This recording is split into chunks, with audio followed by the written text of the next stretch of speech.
Okay, a very good morning and welcome once again to Koiki Media Sunday, the 5th day of the month of October, and the time now is 17 minutes past 9 a.m. in London. As we kickstart again, we welcome those of you that have joined us and those that will be watching the broadcast later at their own convenient time. As usual, we are one of the media for Yoruba Nation campaign, and as we continue to promote the Yoruba heritage, and also as we continue to promote who we are as Yoruba, nígbà kí ẹnìkankan kó fi ọba ilẹ̀ Yorùbá kó fi tayín. Mo kí ọba Elédùmarè, mo kí gbogbo àwọn ọba aládé, mo kí bàbá wa Olubadan of Ibadan, mo kí gbogbo ọba ilẹ̀ Yorùbá pátápátá ní gbogbo ibi tí wọ́n wà nílẹ̀ Yorùbá. Èmi ọmọ yín náà ni Ọláyọmí Kóìkì tí gbogbo yín mọ̀ sí Koiki Media. Mo ṣe fìlà fún gbogbo orí adé ilẹ̀ Yorùbá. Ẹ má bínú pé a máa láti dé ní kíákíá torí òtútù níbi táwa wà.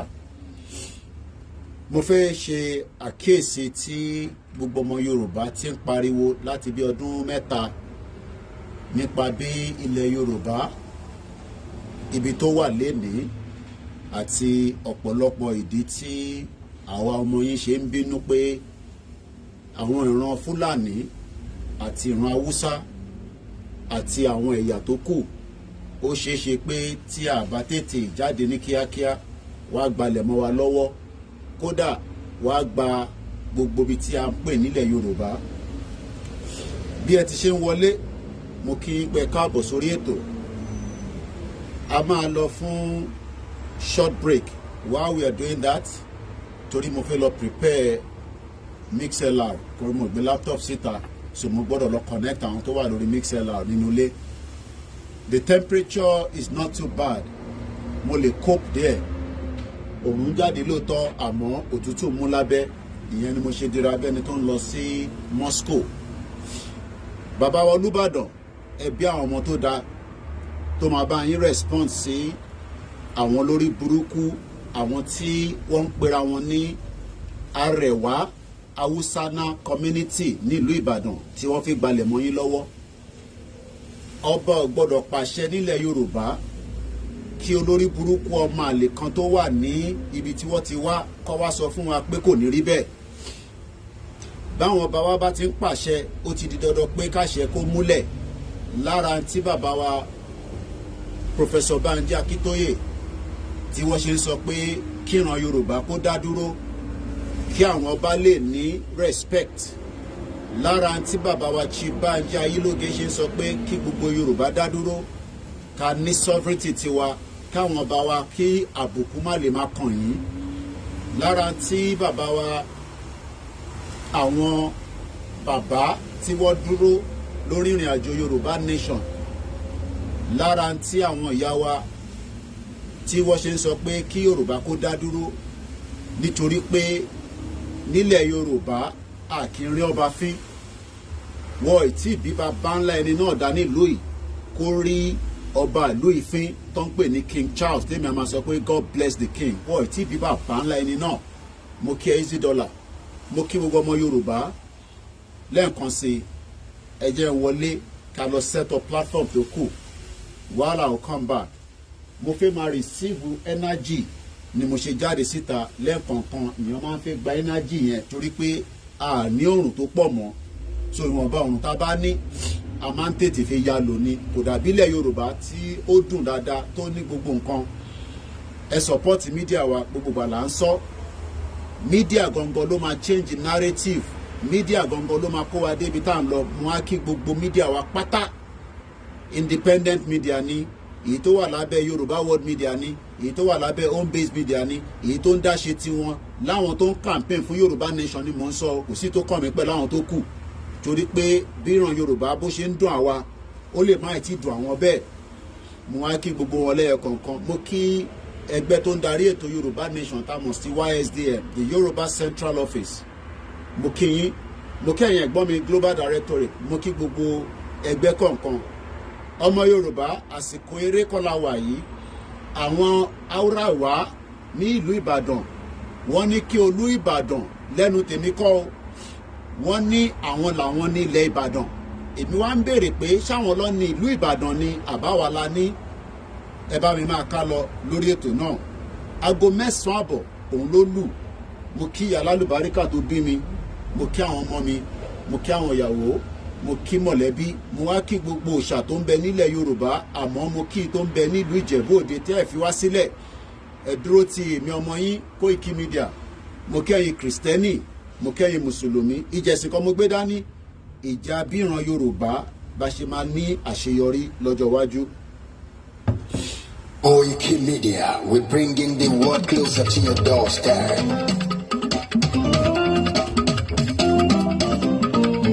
Koiki Media, Koiki Media, Koiki Media, we bringing the world closer to your doorstep. Koiki Media, Koiki Media, Koiki Media, we bringing the world closer to your doorstep. Àwọn sọ́lára àgbà yìí dá, àwa ló yá ṣáàtì èdè. Ìgbéde lárugẹ nílẹ̀ Oòduà o, àwa gangan ni bàbá.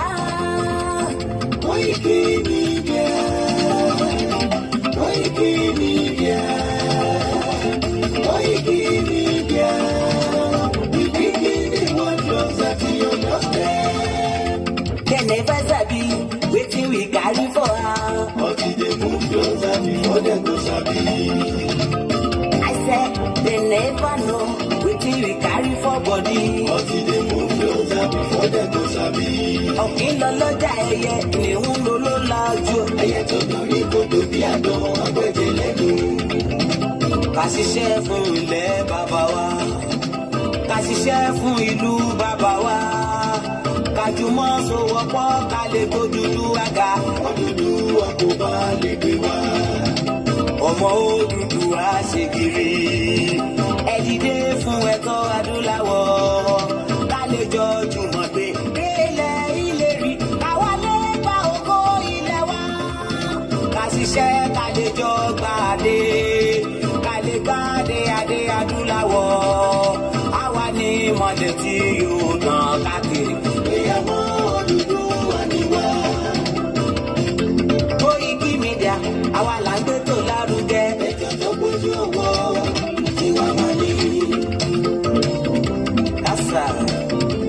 Ẹgbẹ́ polówó ọjà wà kájé gbúgbà yín jẹ. Ètò tó gbójú owó tí wàá máa ní. À ń gbé tó lárugẹ, à ń gbàsà lárugẹ. Ètò tó gbójú owó tí wàá máa ní.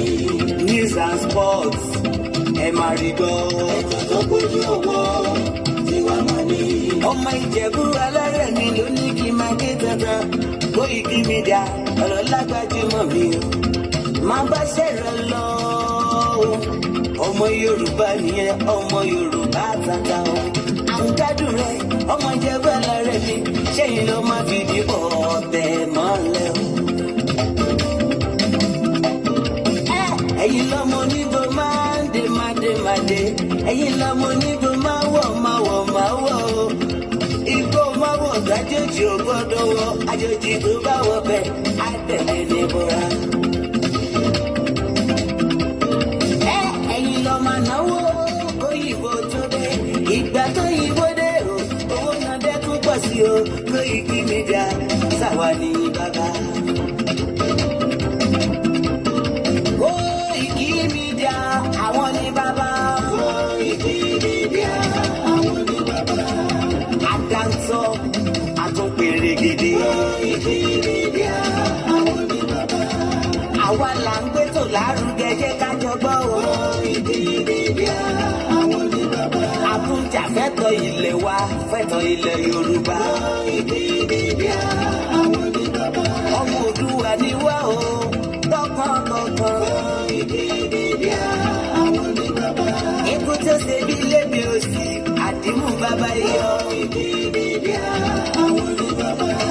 We bring you one closer to your doorstep. Afẹ́fẹ́ tó ń fẹ́ òòdùn kan jòkó lára ni.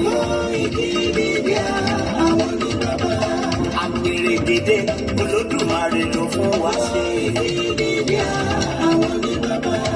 Gbogbo ayé ẹ̀gbọ́n àwa ní bàbá o. Ẹ máa bọ̀ wá ẹgbẹ́ polówó ọjà yín wá o. Òtútù alágbèdá ní òtítọ́ lágbèdá ní. Àbí sọ̀dálẹ̀ àbí sódìkẹta. Àgùntàn àgùnpẹ̀rẹ̀ gẹ́gẹ́. Koiki Media will bring you one closer to your doorstep. Koiki Media is around to give us latest. Is around to give us latest.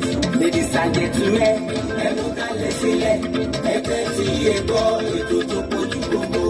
Ladies and gentlemen, ẹ mú kalẹ̀ sílẹ̀, ẹ tẹ́tí ẹ gbọ́ ètò tó kojú gbogbo. Koiki Media is around to give us latest. Koiki Media. Pàṣẹ ọ̀gá Jèhófà. Ọmọ Adéyẹmọ o, ọjọ́ òní, ọjọ́ tó lápẹ̀rẹ̀ gidi gan-an ni fún gbogbo ọmọ Yorùbá dàda. Orí ni ọmọ Adéyẹmọ ọba ti kú ọ̀tá ìbáyọ̀. Wọ́n ní alákọ̀ọ́rí ọmọ ti lọ. Wò ó, èyí tí wọ́n rò yí ẹ̀ olúwo ọba ń ló kúkú sẹ́. Sáńdì ọmọ Adéyẹmọ Ìgbòho ṣàṣẹ́bẹ̀ lọ wà. Ọjà máa dúpẹ́ lórí Olódùmarè ọba òkúri. Tí ọba ti tàbí wèrè pọ́jọ́ òní ó tó pé ń tọ́ kí lọ fẹ́ wá láàrin àwọn ọmọ adarí mú gan. Tàbí tí ọba ti dàbí kí ọmọ láàrin ìgbẹ́ kí lọ máa ṣẹ̀dá òfin irọ́. Ọjà máa dúpẹ́ lọ́wọ́ alágbẹ̀dẹ àyẹ̀mọ́ ọba tó fi ọ́ dára tó dùn. Ọmọ Adéyẹmọ o, ìwọ náà kọ́ Olódùmarè ọba ní kí ọ lárugẹ. Ẹ̀sìn wọn wá o. Sunday o.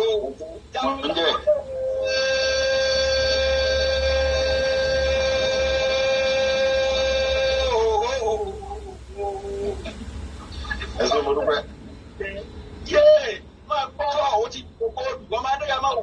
O dé wọn mọ́lẹ̀ pátápátá wọn ò lè mí mọ́. O ti kó wọn láyà jẹ́ wọn ò lè sóge. Ọ̀sẹ̀ rùbà wọn ọjà wọn láyà wọn ò lè mí fín mọ́. O ti fi ògbódú lẹ́fọ́ igbá ooru ní èyẹ dànù. Ọmọ Adéyẹmọ tó wọn bá tiẹ̀ ọmọ ọkọ lóògùn wọn máa lè.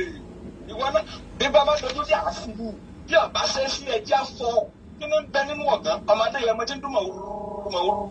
Bí ọ̀pá ni kò pani bí ọ̀bá ní pani kó yé dún mọ̀wúrú mọ́ o. Sunday ọmọ Adéyẹmọ o ti di bí àlọ́ yìí yé ẹjẹ́ ọmọgámọ́ ewé kókò tó bá lè bí ọmọ bẹ́ẹ̀ tó bá fẹ́ fọ̀yà kó máa fọ̀yà gbèrègbèrè sàǹgbà ọ̀rọ̀ máa fọ́kù ẹni bá wọ bẹ́ẹ̀ ọmọ Adéyẹmọ ti di bí àlọ́ yìí.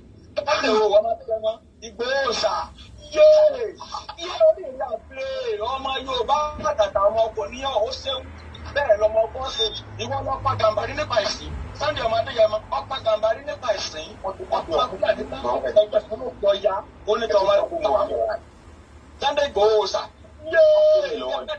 pẹ̀lẹ́ bàbá rẹ lọ òròlú ọmọ àfẹ́lá ọlẹ́nilé mọ̀sùn lẹ́ẹ̀kan ọmọ àjàtẹ̀yẹ̀ yẹ́kì ilé àmọ́ bàbá rẹ mo dẹ́lu bọ́dà rí òde wọ́n di méjì bá rẹ̀ ta àlọ́ ọmọdé méjì bá rẹ̀ ti àgàdà yín ó di méjì bá rẹ̀ gbẹ̀dínlógún ó kan ilà àárọ̀ bẹ́ẹ̀ ní kókó ilé wa sàgàdà nínú bí àwọn rẹ̀ ọmọ gbẹ́tọ̀ ọlọ́kọ̀ iná ti sọ́wọ́ akọ̀yẹ́sẹ́ ọlọ́kọ̀ iná sì gbà lẹ́kẹ̀ ọmọ Adéyẹmọ o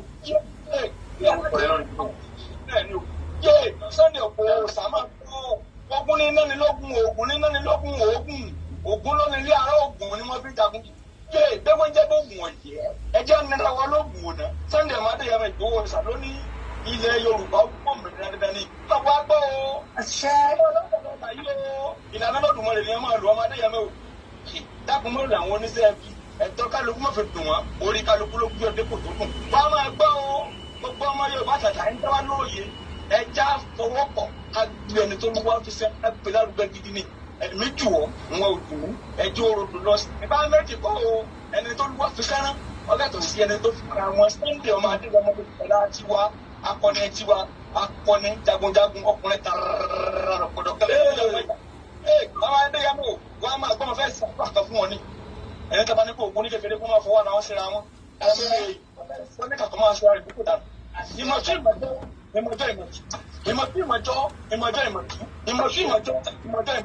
ayé yẹ pọ̀ ní kú lọ́wọ́ ọ̀rọ̀ bá kékeré tó kékeré ìdáwọ́ iná máa gbẹ̀yìn agbẹ̀dẹ òsì pàtàkì onígbòrò òdòkó tẹ̀ máa gbọ́ àwọn bàbá rẹ tó ti wà nínú ìgbé ìdájọ́ wọn máa fọwọ́ tì ọ́ gẹ́gẹ́ ni àwọn alágbára jagun tí wọ́n ní jagun ṣáájú ilẹ̀ Yorùbá wọ́n máa fi ọ́ tì ọ́ gẹ́gẹ́ ni Oòduà Ọlọ́fin Ọbàtálá Báṣọ̀run Àjàká Àjàngàtìẹ̀lẹ̀ ẹ̀fúnfọ̀fẹ́rí lánàfọ́kúndá òun lẹ̀ lẹ́rú ọmọdé kò ní ìjọba aborílá ọmọdé kòkó alùpùpù àbá àkútù ògèdèǹgbé agbógungbòrò olè jẹ̀sà ṣàgbó.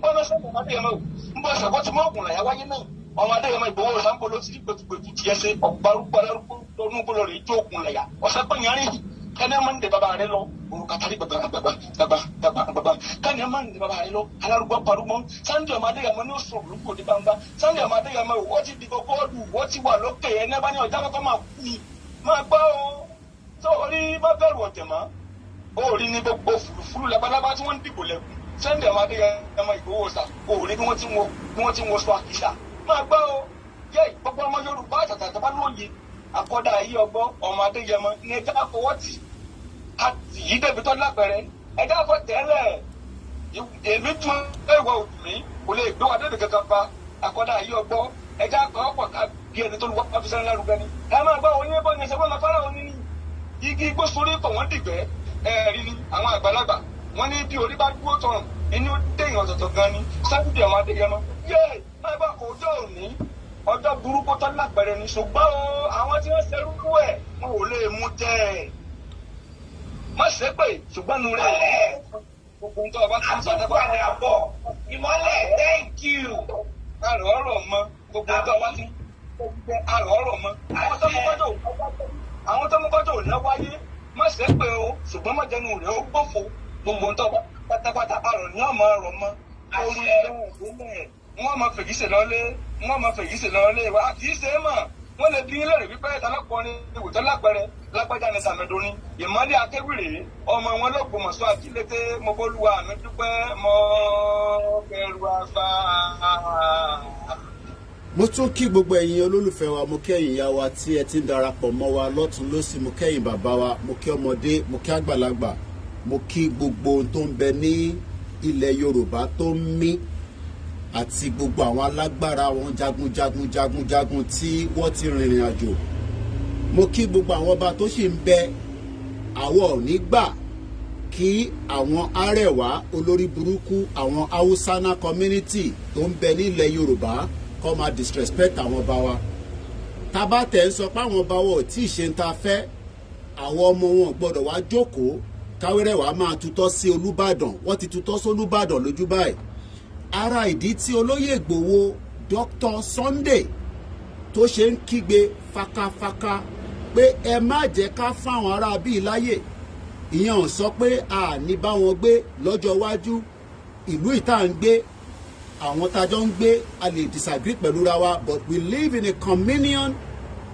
community nínú ọgbà mi tí mò ń gbé yìí tá bá ní ká ka iye building tó wà níbẹ̀ á lé ní 20 ẹ̀yin tẹ́ bá ń wo nǹkan lọ́hùn ẹ máa rí big building kan níbẹ̀ yẹn láàárín àwọn building yẹn we have Christian we have Muslim we have atheist we have Hindu and we all live side to side mo wá kí gbogbo àwọn tó ń ṣọjọ́ bí ní the month of November ẹ jẹ́ à play àwọn ọmọ Yorùbá ni mò ń bá sọ̀rọ̀ láàárọ̀ yìí mo ò bá lórí burúkú tó ní ṣàǹfààní ọmọ Yorùbá sọ̀rọ̀ ọmọ Yorùbá gidi ni mo fẹ́ bá sọ̀rọ̀ nítorí pé tàbá náà fẹ́ Yorùbá nation tàbá sọ pé Yorùbá nation la fẹ́ lára ìdí tá a ṣe ń fẹ́ ni ǹjẹ́ yìí mọ̀ pé olórí burúkú tó ní kú síbi táṣọ ẹ wà ó ti kú lóòótọ́ ìyẹn Abacha ṣe mọ̀ pé òun ló dá gbogbo problem yìí sílẹ̀ màá ṣàlàyé fún yín Sani Abacha ti kú wọ́n sì tún return owó ẹ̀ bá ṣe ń sọ̀rọ̀ yìí he has died àmọ́ wọ́n sì ń return owó Sani Abacha bí ṣe bá yín sọ̀rọ̀ $150 million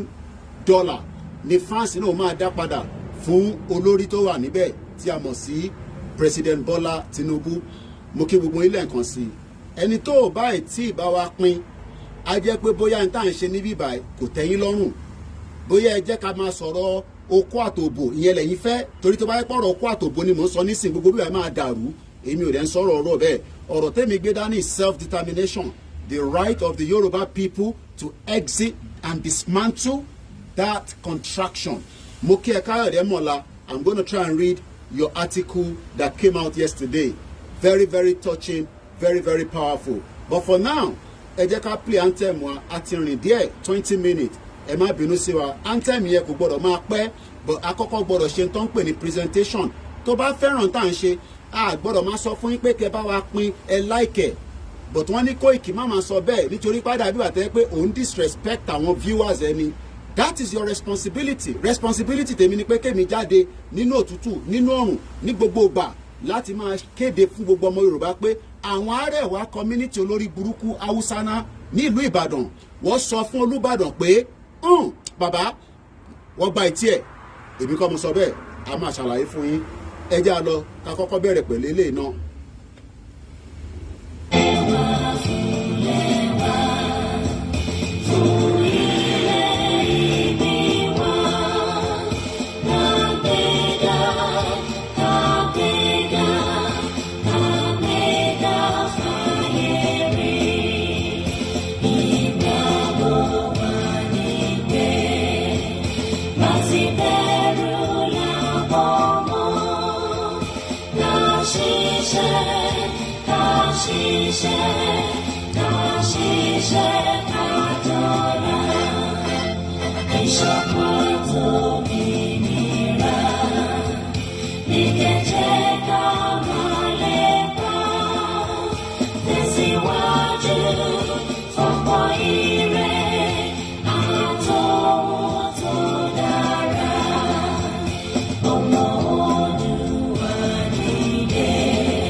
Tó bá ti mọ̀ tó dẹ̀ ń gbọ́ àwọn orin yípọ̀ rọ́pì, orin kíbọ̀ rọ́kì, ó dẹ̀ mọ̀ anthem Yorùbá nation lórí, á jẹ́ pé ó tí mọ̀ tó gbé dání nìyẹn. Tó bá ní ìlú yìí pé kó tó gba British passport, ó máa kọ́kọ́ lọ ṣe tó ń pè ní life in UK. Tó bá wá ṣe life in UK yẹn, ó gbọ́dọ̀ pàṣẹ. That means pé ó fẹ́ jẹ́ kí wọ́n fún ẹ ní nationalization ìlú yìí. Responsibility gbogbo wa ni láti túbọ̀ máa wá bá ṣe máa mọ ìmọ̀ nípa orin Yorùbá anthem. Tó o bá mọ̀ ẹ wá bẹ ṣe máa mọ̀ ẹ máa ha sórí ni ẹ ní because ẹni mo rí yàn kan tó ń jubilate bó ṣe fún ní Canadian passport mo rí lórí Facebook bẹ́ẹ̀ ló ń jubilate àwa náà bá dá dúró tán ta ní full autonomy ilẹ̀ Yorùbá lọ́wọ́ we will have a passport tó ń pè ní tìran Yorùbá tó máa difficult fún anybody around the world to be able to collect it. O kò lè gba British passport anyhow nílùú yìí. British passport is not something that they got. Bí a nígbà kan tẹ́lẹ̀ o, àwọn sister tèmi ó jẹ́ àǹfààní ẹ̀ last born wa ibà lọ bí sí kó tó di pé Margaret Thatcher change òfin yẹn in the 80s. So when you are born in the country called United Kingdom ní 1980, you become a full British citizen. But kò rí bẹ́ẹ̀ mọ́ lẹ́nìí. Ìyẹn ló ṣe ń jẹ́ kírú àwa máa bínú ní gbogbo gbà pé ilẹ̀ Yorùbá náà tá à ń fight fún a fẹ́ jẹ́ kó jẹ́ pé ibẹ̀ ni development máa wá tí a máa ní strong economy tá a máa ní gbogbo nǹkan tiwa even to get our resident permit ó máa làágùn báyìí. Ẹ lọ béèrè lọ́wọ́ àwọn tó wà ní United Arab Emirates wọ́n rí ní ìwé fún wọn nítorí pé wọ́n expect wọn pé kó wà níbẹ̀ tó bá dẹ̀ wà níbẹ̀ ó gbọ́dọ̀ ní reason. But reason tí wọ́n ṣe fáwọn níwèé ni pé Nàìjíríà olórí burúkú yẹn tí àwọn lòṣì olórí burúkú Fúlàní àti Haúsá tó ti fi kó bá wa òun ni ó ṣe ń jẹ́ pé àárí ọ̀nà lọ ní gbogbo ìlú tá a bá wà. Kò ń ṣe pé àní other ethnic group bíi Yorùbá náà àtàwọn Ìgbò àtàwọn ẹ̀yà tó kù tó ń ṣe oríṣiríṣi jàǹbá níta àmọ́ àwọn olórí burúkú Fúlàní wọ́n ti fi tiwọn wọ́n ti fi kó bá gbogbo ọmọ Yorùbá tó ń bẹ níta. Àwọn ló ń ṣe terrorist. And that is why o lè move owó tó pọ̀ between certain countries tó bá ti mọ̀ pé Nàìjíríà nìyẹn wọ́n máa kọ́kọ́ há owó yẹn wọ́n máa dì í mú. Tó bá fẹ́ move owó nísìn tó jẹ́ large amount of money tó bá ti rí traces pé it is a Nigerian wọ́n á kọ́kọ́ freeze owó yẹn. It's not done like that with a British businessman. So ẹ̀yin tẹ́ wà nílé mọ impact tí olórí burúkú country tẹ́ ń pè Nàìjíríà tó ń ṣe fún wa táwọn Fúlàní ti dá sílẹ̀. Mo kí gbogbo ẹ̀yin bàbá wa nínú Olúwa, mo kí ẹ̀yin ìyá wa nínú Olúwa. Àwọn kan ní Koiki, stop linking us with àwọn Biafra. Mo ní bomb bastard ní ìlú tèmi ń gbé yìí kò sí ẹ̀yà tó sí nílùú yìí. When we have a Yoruba country, Biafra máa ṣe tiẹ̀, Yorùbá máa ṣe tiẹ̀ ni. But right now, ìlú méjì sọ pé òun fẹ́ lọ because we are a country. Olórí burúkú British Empire àwọn ló dá problem yìí sílẹ̀ tí wọ́n fi kó wa lé àwọn bomb bastard Fúlàní lọ́wọ́. So when some of you are saying, ó ti wà too lenient, ó ti close mọ́ àwọn Biafra, it is because Biafra náà fight for self-determination. Tí Biafra bá wá sọ pé àwọn fẹ́ gbalẹ̀ mọ́ wa lọ́wọ́, we will fight and kill them. Láti gbalẹ̀ yẹn padà nítorí pé in tó ń ṣẹlẹ̀ ní Israel lẹ́ni àti Palestine lórí ọ̀rọ̀ ilẹ̀ ló ṣe ń para wọn, in tó ń ṣẹlẹ̀ ní Ukraine àti Russia lórí ọ̀rọ̀ ilẹ̀ ni, and they are killing themselves. But ìyàn méjì náà fẹ́ lọ jẹ́ ká dìyẹn mú ká tẹ̀ jẹ́ ká jọ kúrò nínú olórí burúkú country tẹ́ ń pè Nàìjíríà. Wá ń sọ pé àwọn Biafra yẹn wọ́n ń disturb ẹni gbogbo utterances Nnamdi Kanu nísìn àti èyí tí Arẹwà tó sọ èmi máa try láti máa fi ọ̀rọ̀ nítorí pé ọmọ Yorùbá ni mí máa fi ọ̀rọ̀ yẹn máa reduce the content ẹ̀ díẹ̀ torí pé àwọn tá à ń pè ní olórí burúkú àwọn Fúlàní tẹ́ bá mọ tán ṣe fún àwọn ọmọ Yorùbá ní tún máa sọ pé àwọn Biafra tó fẹ́ lọ ká wá disturb wọn nítorí pé à ń sọ̀rọ̀ wọn à ń promote wọn. Ṣé Fúlàní ni kí n máa promote? Ṣé Fúlàní tó ti fẹ́ gbalẹ̀ mọ́ yín lọ́wọ́ nísìn ni ká máa promote? Two most indigenous people wọ́n náà wọ́n fẹ́ kúrò nínú Nàìjíríà wọ́n náà wọ́n ṣe mọ́. Wọ́n ní tí British kó kalẹ̀ ní 1914 ó ti dá bloodshed sílẹ̀ ó ti dá hatred sílẹ̀. Let those two fight it together and exit the contraction. Wá ní Koiki ó ti wà too close pẹ̀lú àwọn Biafra yẹn ṣé ọmọ Igbo nìyẹn bomb bastard ni bàbá tó bí àtìyá tó bí ẹ. Nílùú tèmi ń gbé yìí mò ń bọ́ òyìnbó gbé mò ń bá etí gbé mò ń bá ẹni tó ò bìlíìfù nínú Ọlọ́run mò ń bá ẹni tó ń jó Kùránì gbé mò ń bá ẹni tó ń jó Bible gbé mò ń bá Hindu gbé. Ẹ lọ bèrè ta ni prime minister wa nísìn ṣé Muslim ni? You are a bomb bastard. Àwọn Fúlàní wá ń disrespect ọba ilẹ̀ Yorùbá ọba pàṣẹ táwa bá tẹ̀ ń disagree pẹ̀lú àwọn bàbá wa bàbá tiwa ni. Èmi rí kú bàbá yèyé kó tó kú àwọn nǹkan míì tí mo ti sọ sí bàbá mo ní bàbá ọmọ wa tó ń bínú nìyí ẹ̀yin ní bàbá wa mo ní àbí kí n record kí lè dá padà síta wọ́n ní kò necessary Koiki ó yé wa ara nǹkan tí bàbá yẹn sọ òun ló ṣe ìṣẹ̀lẹ̀ lọ́wọ́lọ́wọ́ báyìí nísìn mo náà yẹ ọmọ Yorùbá Fúlàní máa gé orí yín wọ́n á máa fi orí yín wọ́n á máa fi mu kùn mú nínú pálásì wọn. Nígbà tó olóyè lọ sí Ìgàngàn tó lọ fún wọn ní ultimatum pé how can you have the audacity ìwọ Sẹ́ríkì Ìgàngàn báwo ló ṣe máa ní authority ní orí ilẹ̀ wa láti máa command ẹ̀yin olórí burúkú ọmọ àlè tẹ́ ní ṣàǹfààní ẹ̀yin ọmọ kéékèèké tẹ́ ẹ̀ mọ history ìran Yorùbá ẹ̀ ń sọ fún pé ta ni olóyè tó máa decide tó fẹ́ dá problem sílẹ̀. Olúbàdàn ló ti gbá létí báyìí nísìn kí lẹ máa ṣe sẹ̀yìn ọmọ àlè. Olú Ìbàdàn ni wọ́n ti gbá létí báyìí wọ́n ti bá bàbá yẹn létí gbá wọ́n ti gbá mọ́ kódà tó bá possible gan wọ́n fẹ́ jó pálásì Olú Ìbàdàn. I expect Ṣèyí Mákindé kó fi extra security fún bàbá wa Olú Ìbàdàn. Nǹkan kan gbọ́dọ̀ ṣe bàbá yẹn bí nǹkan bá ṣe bàbá yẹn pẹ́ àwọn ọmọ Yorùbá ò ní gbà. We might disagree with our royal fathers àwọn bàbá tiwa ni but ní àlá ọ̀kọ́ lórí burúkú ọmọ àlè láti ìran kan. And this is why mo máa ń sọ fún àwọn ọmọ Yorùbá pé ẹ jẹ́ ká wà careful. Àwọn ọmọ Igbo náà ní lọ́wọ́ àwa náà ní lọ́wọ́ gbogbo wa la dì mẹ́rù but for now ẹ̀yà méjì ló fẹ́ lọ ẹ jẹ́ kí ẹ̀yà méjèèjì yẹn kájọ fọ́ Nàìjíríà ká dismantle Nàìjíríà bó ṣe dismantle Yugoslavia. But ẹ̀yin ọmọ àlè ẹ̀ ń sọ pé no Biafra ò fẹ́ lọ àníjẹ́ kọ́ lọ ẹ̀dẹ̀ marginalize wọn nínú Nàìjíríà kò lè possible ìkànlẹ̀ máa múnu méjèèjì is either we allow Biafra to go káwa tí àwọn Fúlàní kájọ máa gbé kọ́ máa gbá wọn bá wa létí bí àyẹn lẹ́fẹ́ ìkànnú ẹ̀ lẹ́ máa mú. Mo wá dúpẹ́ lọ́wọ́ bàbá mi olóyè Ìgbòho akọni ọmọ Yorùbá tó ń fohùn síta tí ohun yẹn dẹ̀ gbọ́dọ̀ rinlẹ̀. And mo sọ níjẹta àṣe program lánàá day of flower lánàá mo ní Ìgbòho àwa máa tẹ̀lé ibi tó bá ń lọ báyìí ní Koiki máa tẹ̀lé because òun gangan ni the real Don, òun gangan ni ẹni tó ń fohùn sílẹ̀. Fúlàní ó ti gbá etí Olúbàdàn tẹ́ ẹ̀ báyìí tí gbọ́ kódà wọ́n náà wọ́n máa jó pálásẹ̀. Mo wá ń sọ fún Ṣèyí Mákindé bí eṣinṣin tó bá kọlu pálásì Olúbàdàn àwọn ọmọ Yorùbá ò ní gbà o. Ẹ sọ fún Ṣèyí Mákindé gbogbo security tó bá wà necessary because ẹ máa sọ pé Koiki shut up.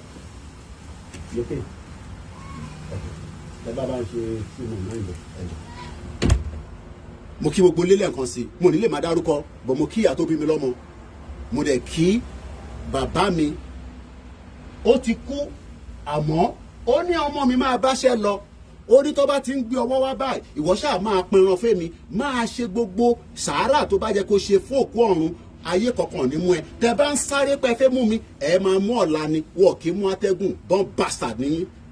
Èmi jáde mò ń sọ pé ìran Yorùbá yà ń jẹ wọ́n kò ń ṣe pé yà ń jẹ mi èmi wà òkè níbi tí mo wà yìí kódà tí mo bá ṣiṣẹ́ for the next 1 year nílùú yìí màá máa gba òkè because ìyá tó bí mi ti ṣe iná fi ṣẹ́ láti máa fi fọ́ǹdì mi ìyàwó tí mo ní ó ń ṣiṣẹ́ láti máa fọ́ǹdì mi but ẹ̀yin tẹ́ wà nílé Fúlàní máa gé orí yín á máa fi mu kù mú nínú pálásẹ̀ èyí tó fẹ́ ṣẹlẹ̀ nìbàdàn nìyẹn and we will not accept it. Olóyè fún wọn ní ultimatum ní Ìgàngán àwọn ọmọ Yorùbá jáde wọ́n question olóyè èmi wá sọ fún olóyè pé èmi náà fẹ́ tó dé tán tó bá jẹ́ pé kájọ lọ sí Ìgàngán ni in tó bá máa ṣẹlẹ̀ níbẹ̀ ni kó jọ ṣẹlẹ̀ mo dé Nàìjíríà ní 2021 January mo wá lọ bá olóyè àwọn kan wá tó ń pè láti Amẹ́ríkà wọ́n ní olóyè gbọ́dọ̀ lọ́wọ́ olóyè má lọ́wọ́ má dọ́gun lẹ́ o ẹ̀yin bọ́n bastard ẹni olóyè fi dọ́gun sílẹ̀ àwọn Fúlàní tí ń kógun bọ̀ nílùú Ìbàdàn báyìí bí ṣe ń bá yín sọ̀rọ̀ wọ́n ti ń kó ogun tí ń bọ̀ ẹ̀yin ọmọ àlè ẹ jẹ́ lọ dira dáadáa torí pé wàá pa ṣé gèsì yín lára mo ní tí Tinubu bá máa fi ṣe tán the power tó máa wà lọ́wọ́ wọn ẹ̀ ní rírú ẹ̀ rí ǹjẹ́ mọ̀ pé ìjà tó ń lọ lọ́wọ́lọ́wọ́ ní ìlú Ìbàdàn tí ọba Olúbàdàn kábíyèsí mo tún ṣí fìlà fún ilé nǹkan sí tí wọ́n sọ fún àwọn Arẹwà pé a lè gbàǹtẹ̀ ń ṣe Arẹwà ní kí ọba ṣe kí ni kó tọ́ sọ̀f wọ́n ní kí ọba Olúbàdàn kó ṣe kí ni kó f word. That is the message they are sending to Olubadan ní Nigeria of Southwest Nigeria. Ó jẹ́ kí wọ́n lọ gé orí Fúlàní yẹn kó lọ gbé wá sí palace. But níṣẹ́ yẹn tó bá jẹ́ pé Ìgbòho ló ń sọ̀rọ̀ ẹ máa bínú. Arẹwà wa ń rán àrokò wọ́n rán padà sí Olúbàdàn pé who the hell are you to determine what happened in our community? Ní territory wa ṣe rí pé lórí burúkú làwọn British ṣe rí ní tí British dá sílẹ̀. Ṣe rí problem tí British dá sílẹ̀ sí wa lọ́rùn nísìn ṣe rí reason tá a ṣe ń kégbe lójoojúmọ́ tẹ̀yìn olórí burúkú tẹ̀ ní ṣàǹfààní tẹ̀ ń sọ fún mi pé kí n ṣọ́tọ̀ kò ní dá fún gbogbo yín pátápátá yìí tẹ́ bá ní kí n ṣọ́tọ̀ because you can see the problem now. Mo ní kí n sọ fún yín pé after 8 years tí Tinubu ò bá pín Nàìjíríà ẹ lọ máa múra ogun because wá pa ṣé gèsì gbogbo alára. Ẹ jẹ́ kọ́kọ́ gbé padà lọ sí 2021. This happened in June just after tá a fi ń padà bọ̀ ní a very beautiful outing tá a mọ̀ sí Èkìtì rally. This took place somewhere again in Oyo State. Ẹ jẹ́ àgbọn tó ṣẹlẹ̀ nígbà yẹn. Gbogbo ẹlẹ́sẹ̀ ti rí lọ́wọ́lọ́wọ́ bá ni mo ṣe fídíò yìí ní Sunday. Gbogbo iṣẹ́ tí Fúlàní pa bàbá sọ ẹ̀ràn wa kọ́ni lọ́wọ́ ẹ̀ràn wọn yàn lọ́wọ́ ogun ń bọ̀ ẹ̀wòrán sógun ò ti dé sógun ò ti dé òkú tó wà lẹ́gbẹ̀ẹ́ bá ń sọ̀rọ̀ sí more than 15. Ogun dí àbí ogun òde iṣẹ́ Fúlàní lẹ́wọ̀n yìí o èyí Sunday lọ́wọ́lọ́wọ́ gbogbo ilé iṣẹ́ sí rí gbogbo akọ́nẹ́jọ ẹni dé wọ́n ti pọ́nmọ́ Yorùbá tó bá ìbá ẹni dé ẹjọ́ torí Ọlọ́run ẹ má kí àìjẹ wá gbé gbogbo ẹni bá ti wo fídíò bá ń pè Koiki ẹjọ́ lọ́wọ́lọ́wọ́ báyìí this is war ẹ ti rí ẹjọ́ torí Ọlọ́run fóònù tó ti fẹ́ kú fóònù ti fẹ́ kú ẹ wo ìgangan láwà ìgangan láwà ẹ jẹ́ ká ṣọ́jà Nàìjíríà. Ṣé ẹ tún ló ṣe ẹ̀ ń dúró kó di pé wọ́n lọ jó palace Olúbàdàn ìyẹn là ń dúró dè. This was 6th of June 2021. Ẹ jẹ́ kí wọ́n sáré fún yín ní what the olórí burúkú are saying. Mo ń bọ̀. mo kí gbogbo alẹ́ nǹkan sí mo kí ọmọdé mo kí àgbàlagbà mo kí arúgbó Olúbàdàn àti àwọn àrẹwà gẹ́gẹ́ ti sọ kalẹ̀ ní ìsàlẹ̀ lọ́hùn wọ́n sọ fún Olúbàdàn pé tó o bá mẹ́nu dákẹ́ pẹ́rẹ́ àti ìwọ àti institution ẹ àti gbogbo àwọn tó ń bẹ lábẹ́ pátá a máa pa gbogbo yín dànù a máa take him out that is the àròkò tó fi ránṣẹ́ padà ó ń súnmọ́ bọ̀ díẹ̀díẹ̀ ni ṣe wá mọ̀ pé the power was given to them by Abacha mo fẹ́ lọ mú átíkù yẹn wá mo ń bọ̀ mo kí gbogbo lélẹ̀ kan sí ẹni tó báyìí tí support wa rí kò tí pọ̀ jù kò ń pọ̀ ni torí pé iṣẹ́ mídíà iṣẹ́ tó ṣì ń lọ tó ń lọ ni so continuation of support is needed. ń bọ̀ mo ní láti resend ẹ̀ láti bíbà ẹ má bínú ẹ̀yin tẹ́ wà lórí YouTube bíbà ní láti sáré send ẹ̀ padà síra mi. mo kí masbi kú iṣẹ́ takuntakun ọba Elédùmarè kò ní fẹ́ sílẹ̀ mo kí olóyè Ìgbòho lẹ́ẹ̀kan sí ọmọ Àdìsá Àdìkún mo kí gbogbo àwọn medias wa láti Yèyé Dára lọ sí àwọn bàbá mi Mike Ọlá ìyá mi ààrẹ gbogbo ẹ̀yin ìyá wa tí a jọ ń ṣe Yorùbá Nation campaign Yorùbá Nation làwọn gbé dání no retreat no surrender nothing must happen to Olúbàdàn ẹ sọ fún àwọn Arẹwà ẹ mọ̀ pé olóyè tí ràn mí síta èmi lèmi sì ń sọ̀rọ̀ on behalf of myself and ọmọ Yorùbá olóyè ò tí sọ̀rọ̀ mo sọ fún yín pé olóyè wà nínú ìgbàlẹ̀ tó jókòó tó wo tó ṣe ń lọ èmi àti bàbá mi sọ̀rọ̀ lálẹ́ àná that is not for public consumption but ó kù díẹ̀ ni mo sọ fún gbogbo ọmọ Yorùbá ẹ jẹ́ ká lọ ka átíkù yẹn ká lè máa link ẹ̀ mọ́ in tó ṣẹlẹ̀ ní 2021 nígbà táwọn olórí burúkú yẹn tó wọlé wọ́n jó pálásì baálẹ̀ ẹ̀bẹ̀ yẹn wọ́n bà gbogbo nǹkan jẹ́ wọ́n rape àwọn èèyàn bá ṣe ń sọ̀rọ̀ United Nations ò ṣe kankan European country ò ṣe kankan wọ́n dákẹ́ ṣé ó dìgbà tó bá pa wá tán gbogbo ẹni tó bá ń béèrè pé Kóìkì báwo la ṣe máa ràn ẹ́ lọ́wọ́ torí iṣẹ́ tó ń ṣe ó gbọ́dọ̀ máa ní owó lọ́wọ́ má máa jáde kó sọ pé ò lówó lọ́wọ́ mo ní tẹ bá ń wo fídíò mi tẹ bá fún wa ní $1 £1 £1,000 naira ó máa rìn débi tó yẹ kó rìn dé ẹ̀yin kan á gbádùn mi ẹ má ẹ̀ka tó wọ 2024 because ọmọ Yorùbá kọ́kọ́ gbọ́dọ̀ tún lọ náà fẹ́ dìbò ní 2027 we must start it now kò ń ṣe ìgbà tó bá di gbà yẹn lẹ́ máa wá ní yẹn Kóìkì ṣègbè náà níwọ̀n ní dìgbò mọ́ máa bú gbogbo yín ni ẹ̀yin tẹ̀ ń sọ bẹ́ẹ̀ kò ń ṣe èèyàn gidi tàbá dẹ̀ ń sọ̀rọ̀ tàjókòó tá à ń sọ̀rọ̀ àwọn ọmọ Yorùbá tó ti dá mọ̀ ẹ̀yin tẹ̀ ti já sí là ń bá sọ̀rọ̀ ṣẹ̀rẹ́ àwọn tó ti já sí yẹn Fúlàní máa gé orí yín wá fi mu kùn mú àǹtabánikẹ́ support Koiki Media register confirm media ní UK èmi ò ń ṣe blogger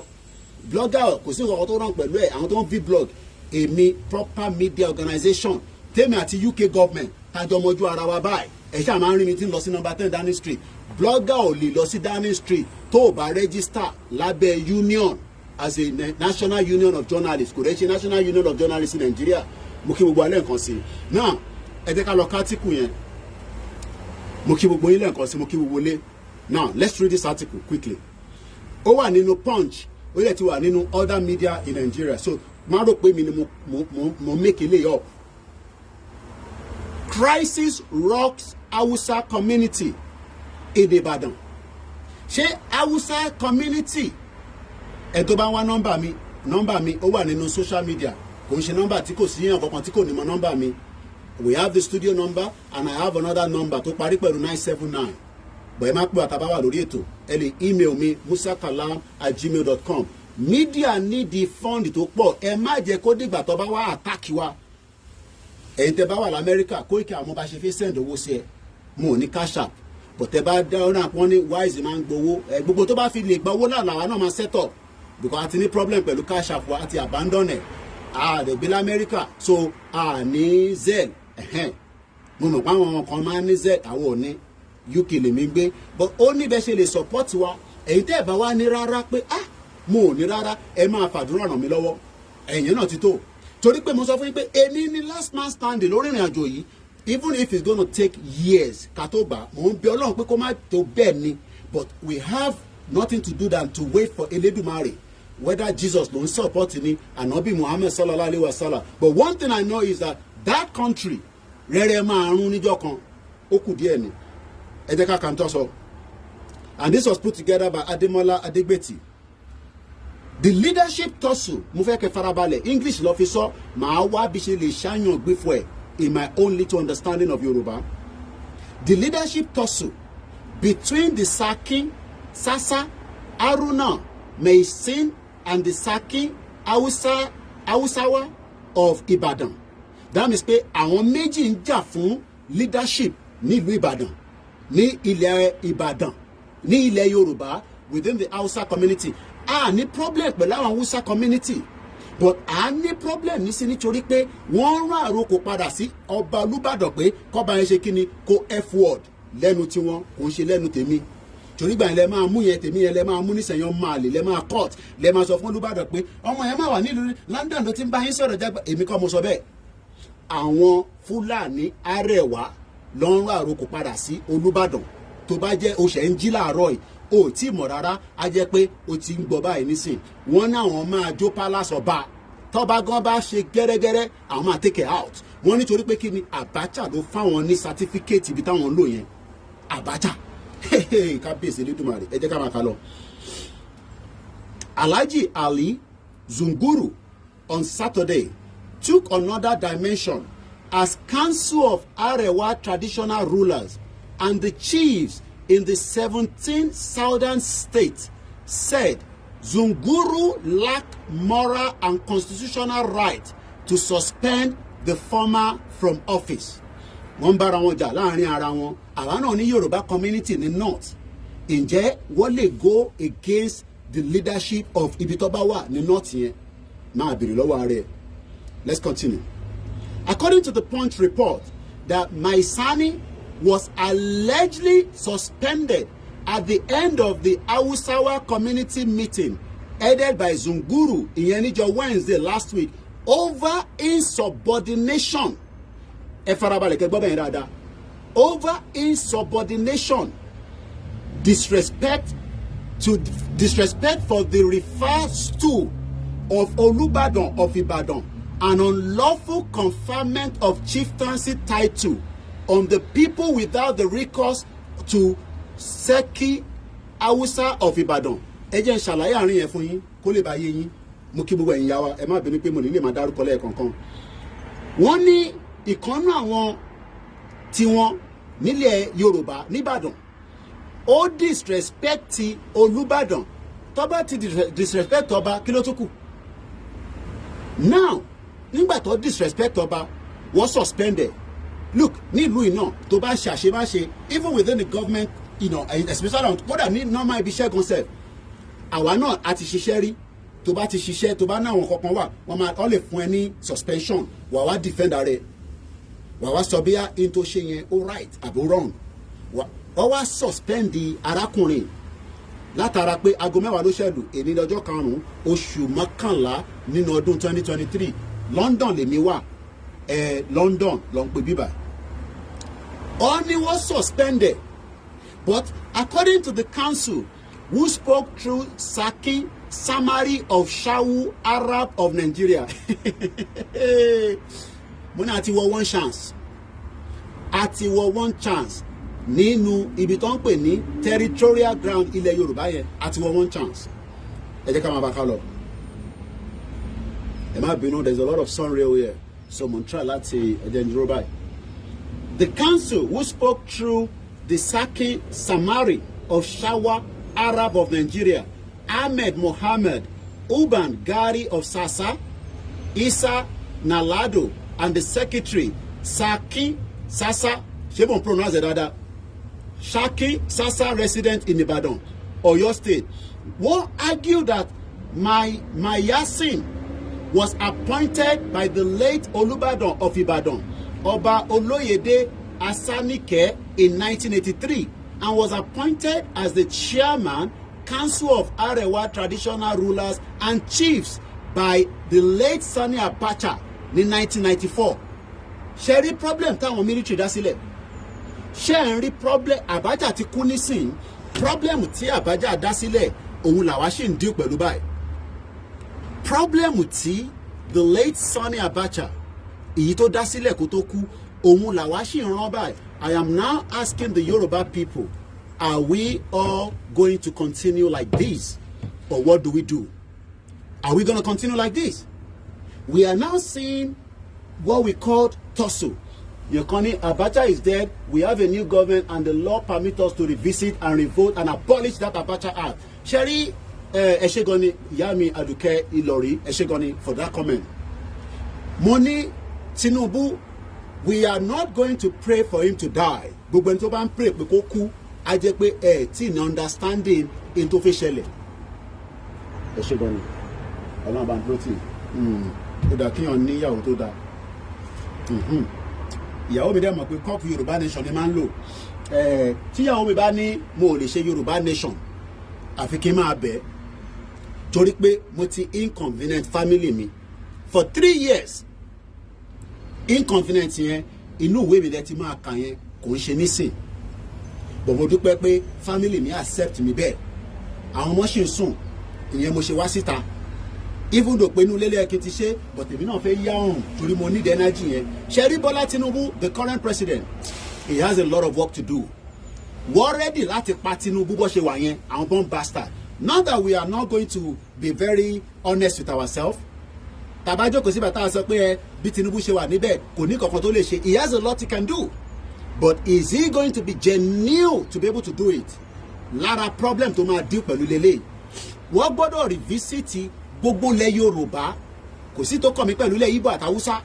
Ilẹ̀ Yorùbá ni mò ń sọ̀rọ̀ ẹ̀ nísìn. Wọ́n gbọ́dọ̀ revisit ẹ̀ and start checking. Wọ́n gbọ́dọ̀ set up a lot of committee lórí ilẹ̀ tó ń tà. Wọ́n gbọ́dọ̀ mọ àwọn olóńtalẹ̀ fún. Because ní ìlú yìí o máa ń ra lé ní ìwọ kọ́ ló nílẹ̀, ọba ìlú yìí ló nílẹ̀.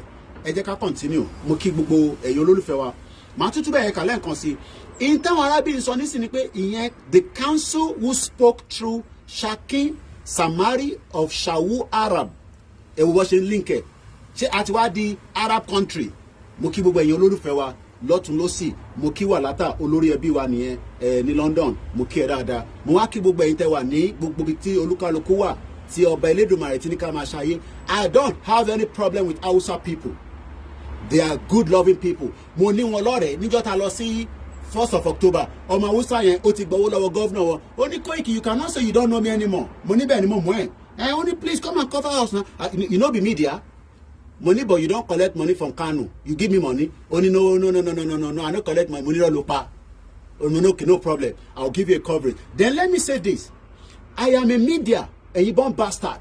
I have the right to talk about anything. Even Biafra, no Biafra. Even whatever is happening around the world. So stop telling me, hey, Koiki, you are promoting Koiki. That name is Shaki. Okay, Eshegoni, Yami Boluwatife, Eshegoni. Tiba ṣe mistake. Ẹ máa bá mi ṣe àwọn adjustment díẹ̀ sí gbogbo ẹ̀ náà kan ní Malika, especially Eshegoni Yami. Only yes, those lawmakers should seize this opportunity to address Yoruba land as quickly as possible. We don't have any problem with the Hausas. Ọ̀rẹ́ wo ìkan wá nígbà tó fẹ́ ṣe campaign, mo tẹ̀lé wọn káàkiri bí ẹ lọ fún mi ní £50. Mo tẹ̀lé owó burúkú lọ́dẹ̀ wá náà ní London. So we have some of them as friends. But what we are saying is that I want to live away from a country that wants to run Sharia.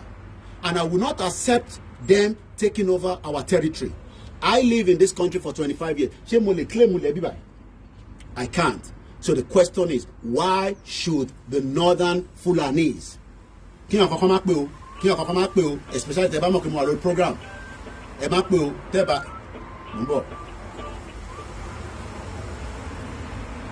so, let's read that again quickly.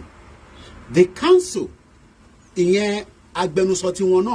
who spoke through Shaki, Shakin, S-A-K-I-N, but I'm only calling S-A-R-K-I-N. As long as Tabata Tinjesiri, Samari of Shawua, Arab of Nigeria, Ahmed Mohammed, Oban Gari of Sasa, Isa Nalado, and the secretary of Shaki Shasha Palace. I don't know any palace. Look, they have the right to set up in Yoruba land as it is right now because we are all in Nigeria. And if they are going to live in our territory, they must respect the real indigenous people. And that is why we are having conflict. But because we are in Nigeria today, it is very difficult to say, Emma, you cannot take anybody out. Even Tabagba Yoruba Nation, immigration will deal with so many of the problems that some of you are raising concern about, especially with the Igbos. Because concern among Yoruba, lórí Igbo ló pọ̀ sí, but àwọn Arewa, wọ́n ti ní kí ọba wa kó ṣe kíni, wọ́n náà àwọn máa ti nǹkan bọ ìdí ọba tó ò bá careful, àwọn máa lé kúrò ní palace, àwọn dẹ̀ máa pa. The question is, ṣé ká wá fold hands wa? Ká wá sọ pé torí àwọn ọba wa ò dá sí Yoruba Nation, and then so what? No, we will not allow that. Seyi Makinde, I expect now to give extra security to Olubadan because his life is now under threat. His life is under threat, and they must protect every other part of Yoruba land as well. Mo play video kan fún yín lẹ́ẹ̀kan, that was 2021. Everywhere was burnt down by this bomb bastard terrorist called Fulani. Let's continue. Mo try láti kàbẹ̀ yẹn, ẹ má bínú pé mo kà padà because mo fẹ́ jẹ́ kó yé wa dáadáa pé there is now a crisis. In talk pé headline yẹn nìyẹn. Crisis is rocking. Tó bá dẹ̀ ní crisis, they can kill and they can destroy. These are animals, not literally all the Hausas living with us. But majority of them now, what they accept àwọn Fulani láàrin wọn. So we don't even know the difference between Hausa anymore. But there is also difference between Hausa and Fulani. Fulani are confirmed terrorists. Ẹ lọ gbọ́ nǹkan tí America sọ. Ẹ̀yin tẹ́ ń lọlé fún Christmas. I am not here to distract, to tell you not to go. Please take your security important. Ẹ lọ gbọ́ nǹkan tí America sọ. America ni there is likely to be a bomb attack in an hotel. Wọ́n ọ̀dẹ̀ sọ jù bẹ́ẹ̀ lọ. Ẹ lọ wò lórí social media. Because tẹ́mi bá sọ̀rọ̀ ẹ ní believe tí mo ń sọ because ẹ ti take me serious. Mo lè feel cold náà ẹ̀rín tí mo wọ̀ ni. Ìyẹn kan ní ṣe mo and moreover it is not that cold as you are. Èmi ni mo kàn feel like ìyàwó mi kan gbà torí pé kí ló dé. Baálé mi má ṣe rẹ léṣe o. Ìyẹn mo ṣe tú ja wálẹ̀ díẹ̀.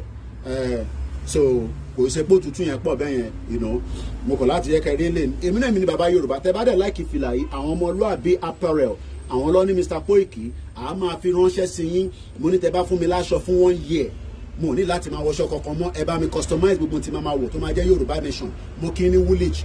Now let's continue quickly ẹ má bínú because màá fi gba call bí méjì mẹ́ta ká tó lọ.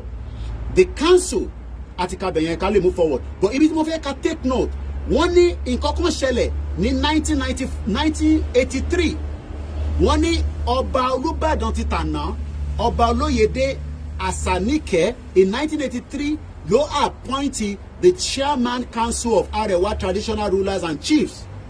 In 1994 by the late head of state General Sani Abacha. Now in his own the Shaki summary of Showa Arab of Nigeria, Muhammad said, Ibiba Mufeka take note. This is very, very important. Mufeka take note, Ibiba. Okay?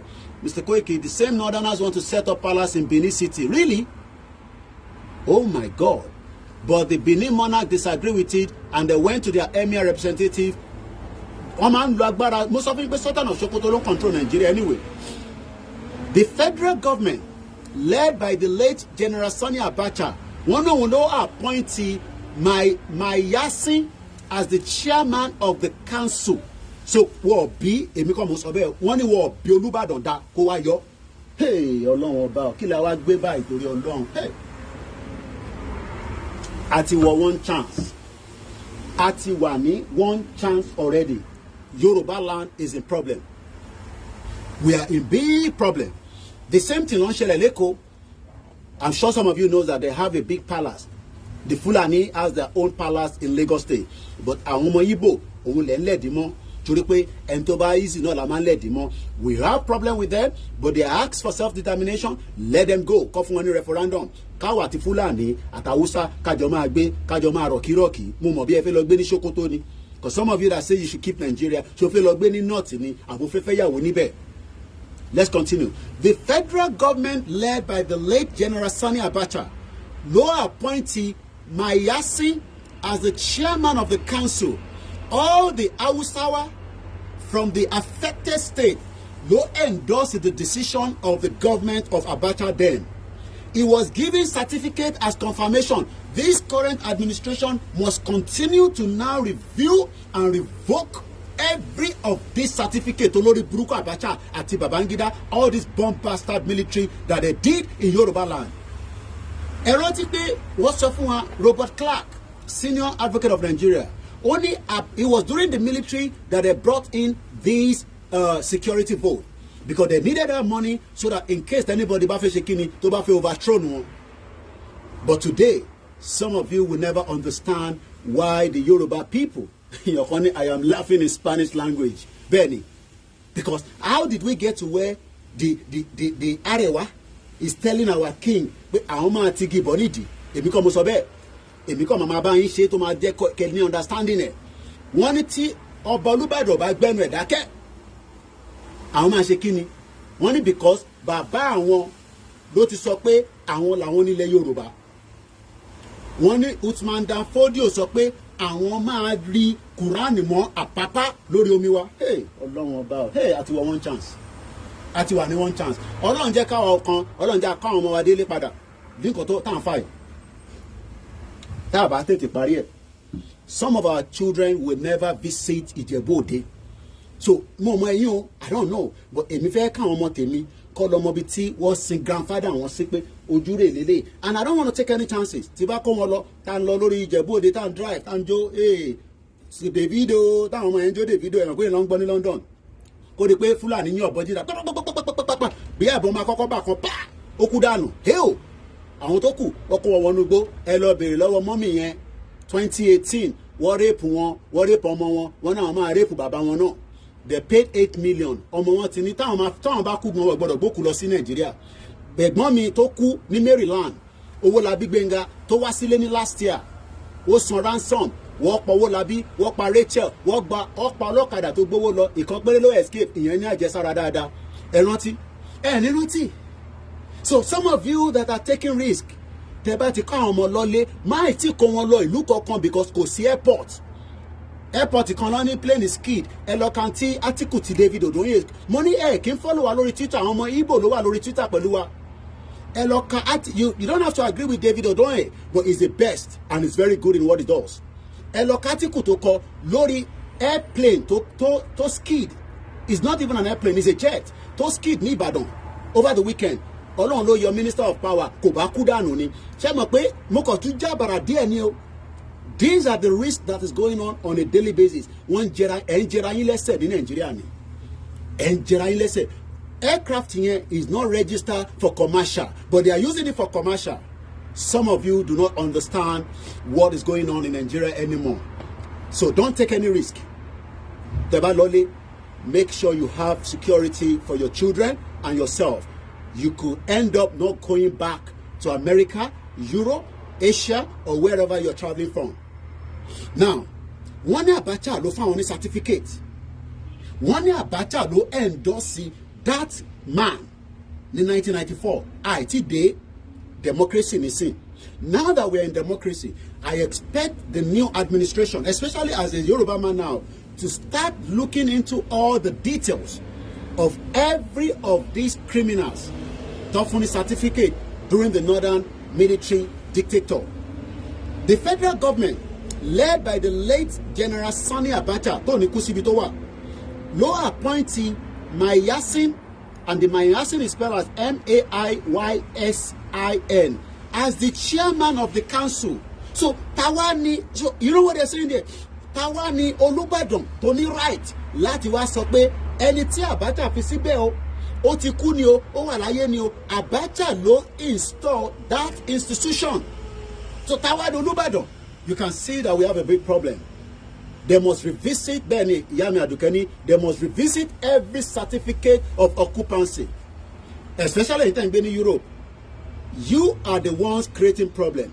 Àwa ní kí àwọn Yorùbá kó dá dúró. Mo rá àwọn kan, yes, mo máa ń sọ pé ẹni right lóòótọ́. Mo rá àwọn brothers mi kan pẹ̀lú àwọn kan lọ́lọ́ gbàsí fúnra wọn ní Nigerian High Commission lánàá. It is freedom of speech. You have the right. But the question is, lè jókòó síbi tí ẹ̀yin àti atheist wọ́n bí bàbá ẹ̀dá kó bú gay nílùú yìí, ó ń ṣẹ̀wọ̀n nìyẹn. Wọ́n bú yẹ ẹ̀dá kó bú lesbian nílùú yìí, ó máa lọ sẹ́wọ̀n nìyẹn. We can live side by side with them. We don't have to agree with them. Èmi bá àwọn gay ṣiṣẹ́ dáadáa, àwọn ọlọ́pọ̀ lórí rail network nígbà tí mo ṣiṣẹ́ lórí train. Wọ́n ọ̀dẹ̀ bí mi dá kí n criticize wọn. You don't, Bible like a lesbian, problem to you. Why are you living in this country then? Oh, ṣé padà lọ sí Nigeria. You can see the hypocrite of all the Yoruba people and Nigerians. Ẹ̀yin jókòó síbi tí gbogbo nǹkan ṣẹlẹ̀. Not everything the government ń ṣe la like. Especially nígbà tí Tony Blair sọ fún wa pé òun gbé wa lọ sí Iraq. I disagree pẹ̀lú ẹ̀. Ìjà kan ló ń lọ ní Middle East nísìn. There's so much conflict. Ojoojúmọ́ ni mo ń follow ẹ̀. So let's go back again. So wọ́n sọ fún wa pé Abacha, the late Sonny Abacha, appointed the Mayasin as the chairman of the council. Pé gbogbo àwọn Hausawa in all the affected states ló wá endorse the decision of the government. Abacha is dead. It is time now that Bola Tinubu, the president of the Federal Republic of Nigeria, must revisit every of what took place as at that time. Ṣẹ̀rí Bola Tinubu tó bá ti ṣe gbogbo yẹn, á jẹ́ pé ẹlẹ́pọ̀n blue ni kò ní balls. He must start making decision. Kò ṣe pé kó máa he must make decision tó máa fọ́ wọn lórí. Whether it is trying to fix the economy is good for Nigeria, whether it is trying to stabilize the security, he must step on toes. If he does not do that, we are not going anywhere with the current Nigeria, so we might as well just say dismantle it and let everybody go their separate ways. So let's go further again. Once again, he was given the certificate as confirmation. So you cannot remove the person you did not appoint. Oh my God. How did we get to where they are telling Olubadan pé wọ́n bí bàbá yẹn dá kó wá yọ ẹni tí kò fi síbẹ̀.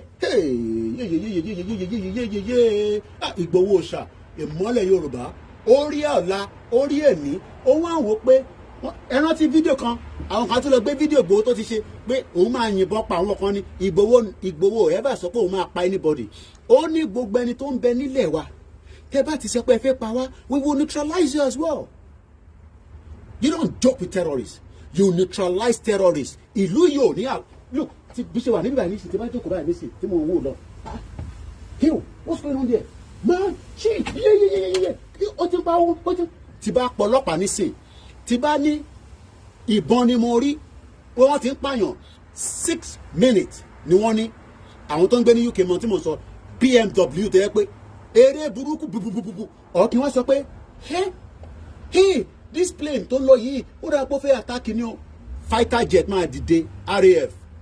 The RAF has less than mo mọye seconds yẹn but wọ́n bí pilot yẹn dá wọ́n wọ́n standby ní RAF headquarters nísìn. Tó bá rí aircraft kan pé ó fẹ́ ṣàṣemáṣe ní UK RAF máa dìde wọ́n máa ń lọ intercept. Ẹ̀yin ṣe wọ́n sọ pé kí Ìgbòho máa intercept àwọn olórí burúkú tó fẹ́ pa wá. You are a bomb bastard if you are a Yoruba man and you are criticizing Ìgbòho. Bomb bastard nìyẹn. Because Igboho is trying to neutralize them by saying that lè máa pa wá. Now àwọn tí wá rán àrokò bá Àrẹwà wá rán àrokò wá bá Olúbàdàn pé àwọn máa pa ni tó bá careful. Are you going to sit back because we disagree with our king? Nítorí pé mo ní mo like àwọn ọba kí wọ́n á jókòó nísìn kí Àrẹwà wá pọba mọ́ mi létí ànígbà o. Ànígbà ni mo sọ sẹ́. We might have problem with our kings láàrin wa àti ọmọ àti bàbá nìyẹn, but we will not allow àjòjì, whether they are Igbos, whether they are Hausa, whether they are any other part, to come and deal with our royal father. A máa neutralize yín ni. Tọ́ba bí wọn dá, let anything happen to the palace of Olubadan. Ẹ jẹ́ kí nǹkan ṣẹlẹ̀ síbẹ̀. Ẹ̀yin Àrẹwà, ẹ wá mọ̀ bóyá wọ́n dánwò lóbì yọ̀kẹ́rẹ́.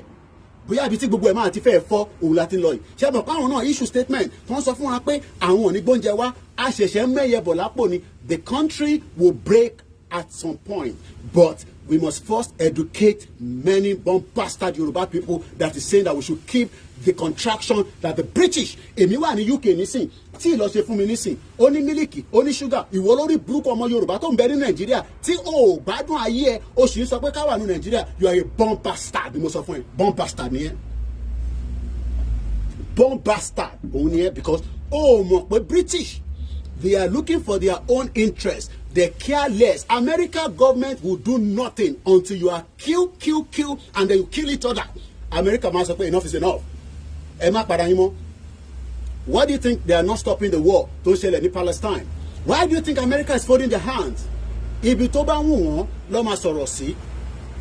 Why do you think they are not saying anything? Ìjà ń lọ rẹpẹtẹ. So don't come and tell me Koiki àmọ́gbá ìbẹ̀rẹ̀ ogun lámọ́. All that is nonsense. Ogun lọ lọ́wọ́lọ́wọ́ tí à ń rí lórí TV wa. Tọmọ kékeré ń kú, tágbàlagbà ń kú. Is that what we want? This is why we say we need everybody on board right now before Adewa go into the palace and kill our king. Tó bá ti pa ọba, àwọn ọba tó kù máa yà dànù ni, but àwọn ọmọ wọn àrígbà á wọlé sí i lára. Kí ni mo sọ? Á wọlé, a máa jọ neutralize ara wa ni tí United Nations máa fi wá dá wa sí in tó ń ṣẹlẹ̀ pé kí ló ń ṣẹlẹ̀ gangan. Only one person is fighting now, and that one person is the Fulani terrorist. Ẹ má bínú platform kan ti kú because a ní kẹ́ fún wa lówó, tàbá ní owó àlọ́ ra iPad tuntun, ìtàbá nínú ọ̀la máa lò, so ìyẹn ti kú, so wá lọ join platform mi, kò sí nǹkan tá a lè ṣe sí yẹn. So ẹ ṣáà ń rí gbogbo àwọn media káàkiri gbogbo àgbáyé brand new ló ń lò. So táwa bá sọ pé I need the support, ẹ fún wa lówó, is because we are lè máa lo the same gadget tá à ń lò for more than 3 years. Laptop ló ti dẹnu kọlẹ̀ yẹn nísìn, àríyàn kan ló ní Koiki mo tẹ̀ bínú, bó tẹ̀ jẹ́ pé màá bẹ̀ rà ni kí n má fún ẹ lówó bóyá kó fẹ́ náwó yẹn kí n fún yín ní specification kẹ bá wa order laptop yẹn kẹ send ẹ̀ sí mi àìtí rí yẹn, but ẹ máa ń gbádùn fídíò àbí no problem, ìtàbá nínú làmájọ máa lò, ó kù díẹ̀ ni.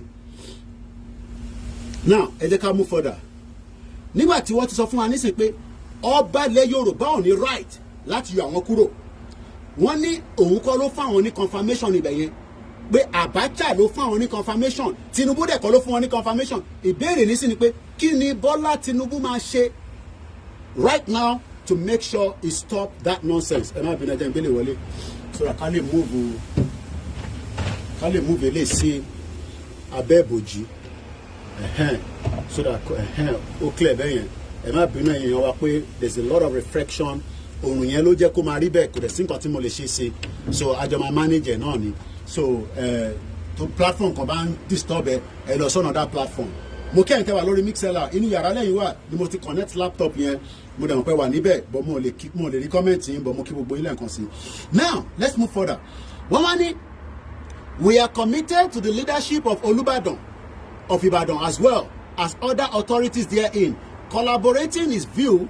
Ubangari of Shasha Nalado said, by virtue of this, Mayasin is only answerable to the exalted leadership and institution of Olubadan, and to which is loyal and the subject. Ìkànnì ó gbọ́dọ̀ accept pé Olubadan ní bàbá, ìkànnì àwọn ní accept pé because Olubadan kọ́ ló fáwọn ní institution yẹn àbí ló fáwọn ní certificate yẹn. So you can see where the problem is now. One of them is saying that àjòjì ni wá ní bíbá, even though we are Nigerians. Àwa kọ́ la nílẹ̀ yìí, this is not the northern part of Nigeria. Àwọn community ló fún wa ní bíbá ká máa lò, ká máa rẹ̀ síbí, ká máa bí síbí, ká máa ṣe business, ká jọ máa bára wa gbé ní ìgbégbé àlàáfíà. Ìkan wá sọ pé no, Olúbàdàn kọ́ ló fáwọn ní certificate, Abacha ló fáwọn ní certificate. This is where the problem started. Let's move further. Now, so ó ní pé àwọn gbọ́dọ̀ wà lóyà, ibi tá a bá wà a gbọ́dọ̀ lóyà síbẹ̀ ni.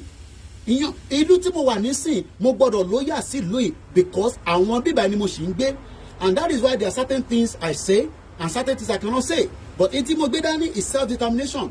It's not terrorist.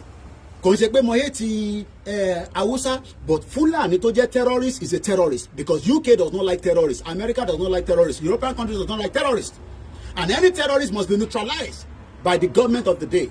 But our government are not doing that, and we hope that the new administration will make a big change. Ẹ jẹ́ ká continue. 10:26 and ìpè parí ètò yìí. Now,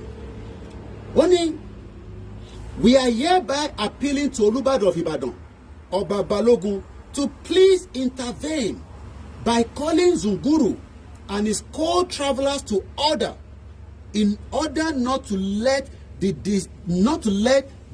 disgruntled element to cause mayhem. Man don't pè ní mayhem in Ibadan. Ṣé Koiki lẹ́nu fẹ́ dẹ́kun sílẹ̀? Ẹ jẹ́ káwọn dá mayhem sílẹ̀. Ẹ mọ̀ bóyá wọ̀ nípa yín dànù. Ẹni tó jẹrẹ sí apá ṣégè sí lára. Ẹ ní èmi mo fẹ́ dẹ́kun sílẹ̀. Arákùnrin wa ní kí ọba Olúbàdàn tètè bá wọn dá sọ̀rọ̀ tó wà nílẹ̀ yìí kó má di gbàgbòs, kó má di ọ̀rọ̀ orí M1 ní ìlú Ìbàdàn láti ọ̀dọ̀ àwọn Arẹwà So are we gonna fold our hands and do nothing? Well, I want to respect the governor, Loma respect the Oba. I want to respect Oba, Loma respect the governor. But I expect Seyi Makinde to do something as quickly as possible. Now, let's go further. So Zunguru, only in order not to have mayhem in Ibadan, in particular, and the state in general. So it's not just in Ibadan. They are even saying in every part of Oyo State today that there might be mayhem, there might be crisis. Even though the crisis bá bẹ̀rẹ̀, ó fi jẹ́ kó yá náà ni. Ẹ̀yin tẹ́ wà ní north, ẹ má fi gbogbo ara wà níbẹ̀ yẹn mọ́. Problem yìí ó ń brew up. It might last another 2 years, another 8 years, but one day, ó lè wà too late. Ẹ máa move díẹ̀díẹ̀, díẹ̀díẹ̀. Ẹ máa náà sọ fún yín o. Torí máa ẹ máa ní àwa la dá problem sílẹ̀. Okay, I think that's about the headline. So now, kí n kọ padà sẹ́yìn. Wọ́n ní àwọn appeal sí Olúbàdàn of Ìbàdàn, Ọba Balógun láti bá wọn dá sọ̀rọ̀ tó wà nílẹ̀ yìí. Nítorí pé àwọn disgruntled element, àwọn olórí burúkú tó wà láàrin wọn tó jẹ́ Fúlàní terrorist, wọ́n lè dá mayhem sílẹ̀, wọ́n dẹ̀ lè dá ṣùrùtù sílẹ̀. So that is what is happening. Ta ní ká tó fi tó yín létí ẹ̀yin ọmọ Yorùbá. Ẹ jẹ́ ká padà sí fídíò tá play lẹ́ẹ̀kan nípa ìṣẹ̀lẹ̀ tó ṣẹlẹ̀ ní ìlú Ìbàdàn. No, ní ìlú Gangan ní last 2 years. Let's go back and remind you. Mayhem tó dá sílẹ̀ nígbà yẹn kékeré lẹ rí. This time around gbàsgbò tó máa gbé wá kọ́lọ̀ ń jẹ́ kí agbára gbogbo wa kó ka tábà tètè ṣe nǹkan pàṣẹ nísìn. gbogbo ẹlẹ́sẹ̀ ti rí lọ́wọ́lọ́wọ́ bá ni mo ṣe fídíò yìí ní Sunday gbogbo iṣẹ́ tí Fúlàní pa bàbá sọ ẹ̀ràn wa kọ́ni lọ́wọ́ ẹ̀ràn wọn èèyàn lọ́wọ́ ogun ń bọ̀ ẹ̀wòrán ṣógun ò ti dé ṣógun ò ti dé òkú tó wà lẹ́gbẹ̀ẹ́ bá ń sọ̀rọ̀ sí more than 15 ẹ̀wòrán ṣógun dí àbí ogun òde iṣẹ́ Fúlàní lẹ́wọ̀n yìí o èyí Sunday lọ́wọ́lọ́wọ́ bá gbogbo ilé iṣẹ́ sí rí gbogbo akọ́nẹ́jọ ẹni dé wọ́n ti pọ́nmọ́ Yorùbá tó bá ìbá ẹni dé ẹjọ́ torí Ọlọ́run má kí àìjẹ wá gbé gbogbo ẹ̀ bá ti wo fídíò bá ń pè kó ìkì ẹjọ́ lọ́wọ́lọ́wọ́ báyìí this is war ẹ ti rí ẹjọ́ torí Ọlọ́run fóònù tó ti fẹ́ kú fóònù ti fẹ́ kú ẹ wo ìgangan láwà ìgangan láwà ẹ jẹ́ ká ṣọ́jà Nàìjíríà lẹ́yìn ẹ jẹ́ ká ṣọ́jà Nàìjíríà lẹ́yìn ẹjọ́ ẹ jẹ́ ká ṣọ́jà Nàìjíríà lẹ́yìn èmi Sunday ká ṣọ́jà Nàìjíríà òkú ti pọ̀ ju ẹjọ́. I'm sure some of you forgot about that. Èèyàn kan wá jáde ó wá ní gbogbo kíní tó ń ṣẹlẹ̀ yìí it's not acceptable. We want to live with you, but we cannot live with people that are committing crime against humanity. We cannot live with people that are creating mayhem. Wọ́n wá ń sọ fún wa nísìnyí pé mayhem kékeré lẹ ṣì ń rí o. We will create more mayhem, and if care is not taken, either we accept it or not, everybody might be affected. I don't want to sit back to be affected. That is the reason why I am coming out continuously advising, saying that enough is enough. We would not accept. Sorry, Royal Mail ló ṣiṣẹ́ lé ní nísìn. Do you work on Sunday? Kò tẹ́ ẹ̀gbọ́n tí mò ń sọ. Sometimes, ṣe ń gbọ́. Mo sọ fún yín pé logistics is a big business. Royal Mail ó wá deliver parcel. Their parcel yẹn urgent. Òun ló deliver lọ́wọ́lọ́wọ́ nísìn. Sọ́dọ̀ mi bọ̀ mi. Ẹ máa bú wa. Ẹ máa criticize àwa táwa labroad.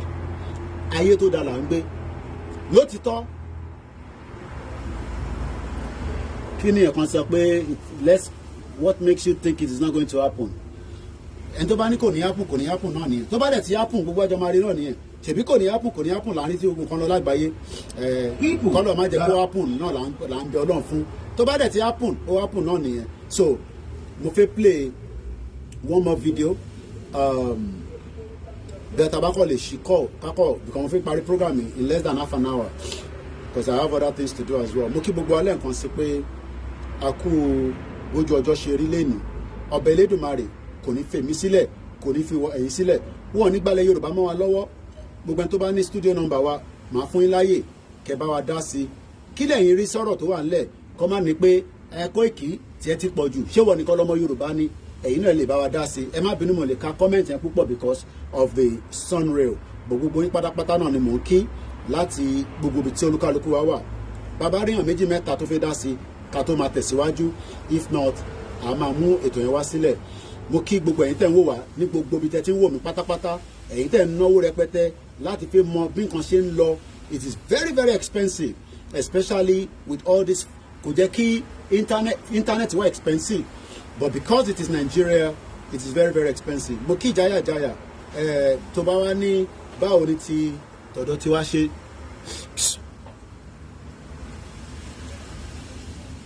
Tó bá wá ní báwo ni tí wá ṣe jẹ́, ṣé àwa nìkan ni ajọ́mọ Yorùbá ni? Kò ń ṣàwa nìkan, but bó ṣe ń kà wá lára, bó ṣe ń dùn wá, la ṣe ń jáde, la ṣe ń sọ pé ẹ má ẹ̀ka dákẹ́ kí tiwa má bàbá wa dákẹ́. Àwọn bá wọn bá ní problem pẹ̀lú wa, ìyẹn mean anything. Àwọn tó jẹ́ olórí burúkú tó fẹ́ gbalẹ̀ mọ́ wa lọ́wọ́, we must not give room for that. Let me remind you before we go again, this is what is still the same people that will be still ruling us abeg. Lọ́kàn ààrẹ, ṣé ìwọ kàwé? Is it the same people? Mo ní púpọ̀ ní any lack of understanding. Báwo ló ṣe máa jẹ́ the same people ló máa rúlù wa? So ìwọ tó ń comment yẹn nísìn, ṣé wọ́n sọ fún wọn pé wọ́n náà lè jẹ́ president? Wọ́n sọ fún wọn pé ó lè jẹ́ governor? It's still the same people that will be ruling us. Àrántí Rotimi Amebiyi sọ pé wọ́n ti forí yín, wọ́n ti fi dín pop-off nìyẹn. How will still be the same people? Every Nigerian has a right to live in any part of the country. Just of recent, Sunday Igboho was released from prison, but he issued a fresh ultimatum for Fulani community that are residing in Yoruba land to leave the region within 10 days. This time around, mo kí ẹ̀gbọ́n mi Richard Alabi ó mà tọ́jọ́ mẹ́ta, gbogbo ẹni tó bá ń wá account number mi pé Koiki mo fẹ́ ràn ẹ́ lọ́wọ́, ẹ béèrè lọ́wọ́ mi, màá sọ fún yín. Tó o bá confirm, ẹ má send owó, èmi ò ní wá bá yín ní back end láti ní kẹ́ fún wa lówó. You should have contested for election as well and see if you will win. Bombaster tèmi ló ń bá sọ̀rọ̀ pé kí n contest. Ṣòwòrẹ́ tó contest ẹ dìbò fún ẹ̀yàn máa lè. Ẹgbọ́n sókè jàre ìyá mi Kíkẹ́ lọ́mọ, ẹ bá ń gbóhùn yẹn sókè dáadáa.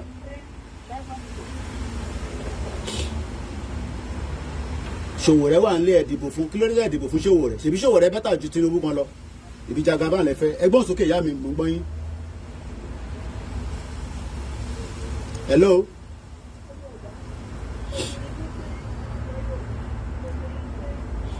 Ohun yẹn lọ́lẹ̀ díẹ̀ àmọ́ reason o.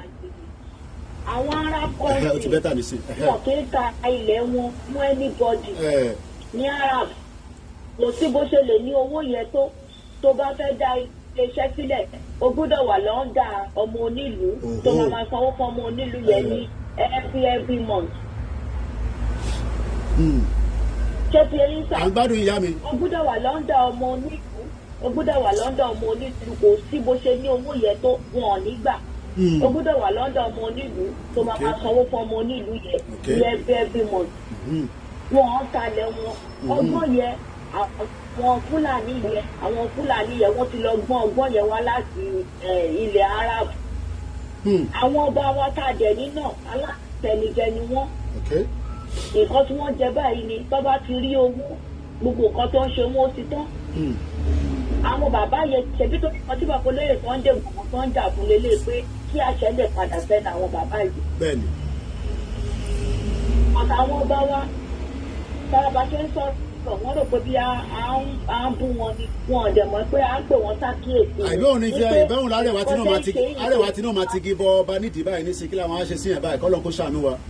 Àwítán yẹn kan ní pé tá a bá gba Yorùbá nation àwọn the same people ni. Ṣé ibo the same people bá fẹ́ gbà ṣé ìwà wa accept? Ṣé o mọ̀ pé tá a bá ti fọ́ nǹkan tá a ti fọ́ gbogbo ẹ̀ sí pieces a gbọ́dọ̀ rebuild again ni? Wọ́n bí gbogbo àwọn politician yìí dání mo sọ tá a bá délẹ̀ Yorùbá tán kọ́ wá náà àwọn fẹ́ take control àwọn fẹ́ ṣe kàbá a máa neutralize wọn ni.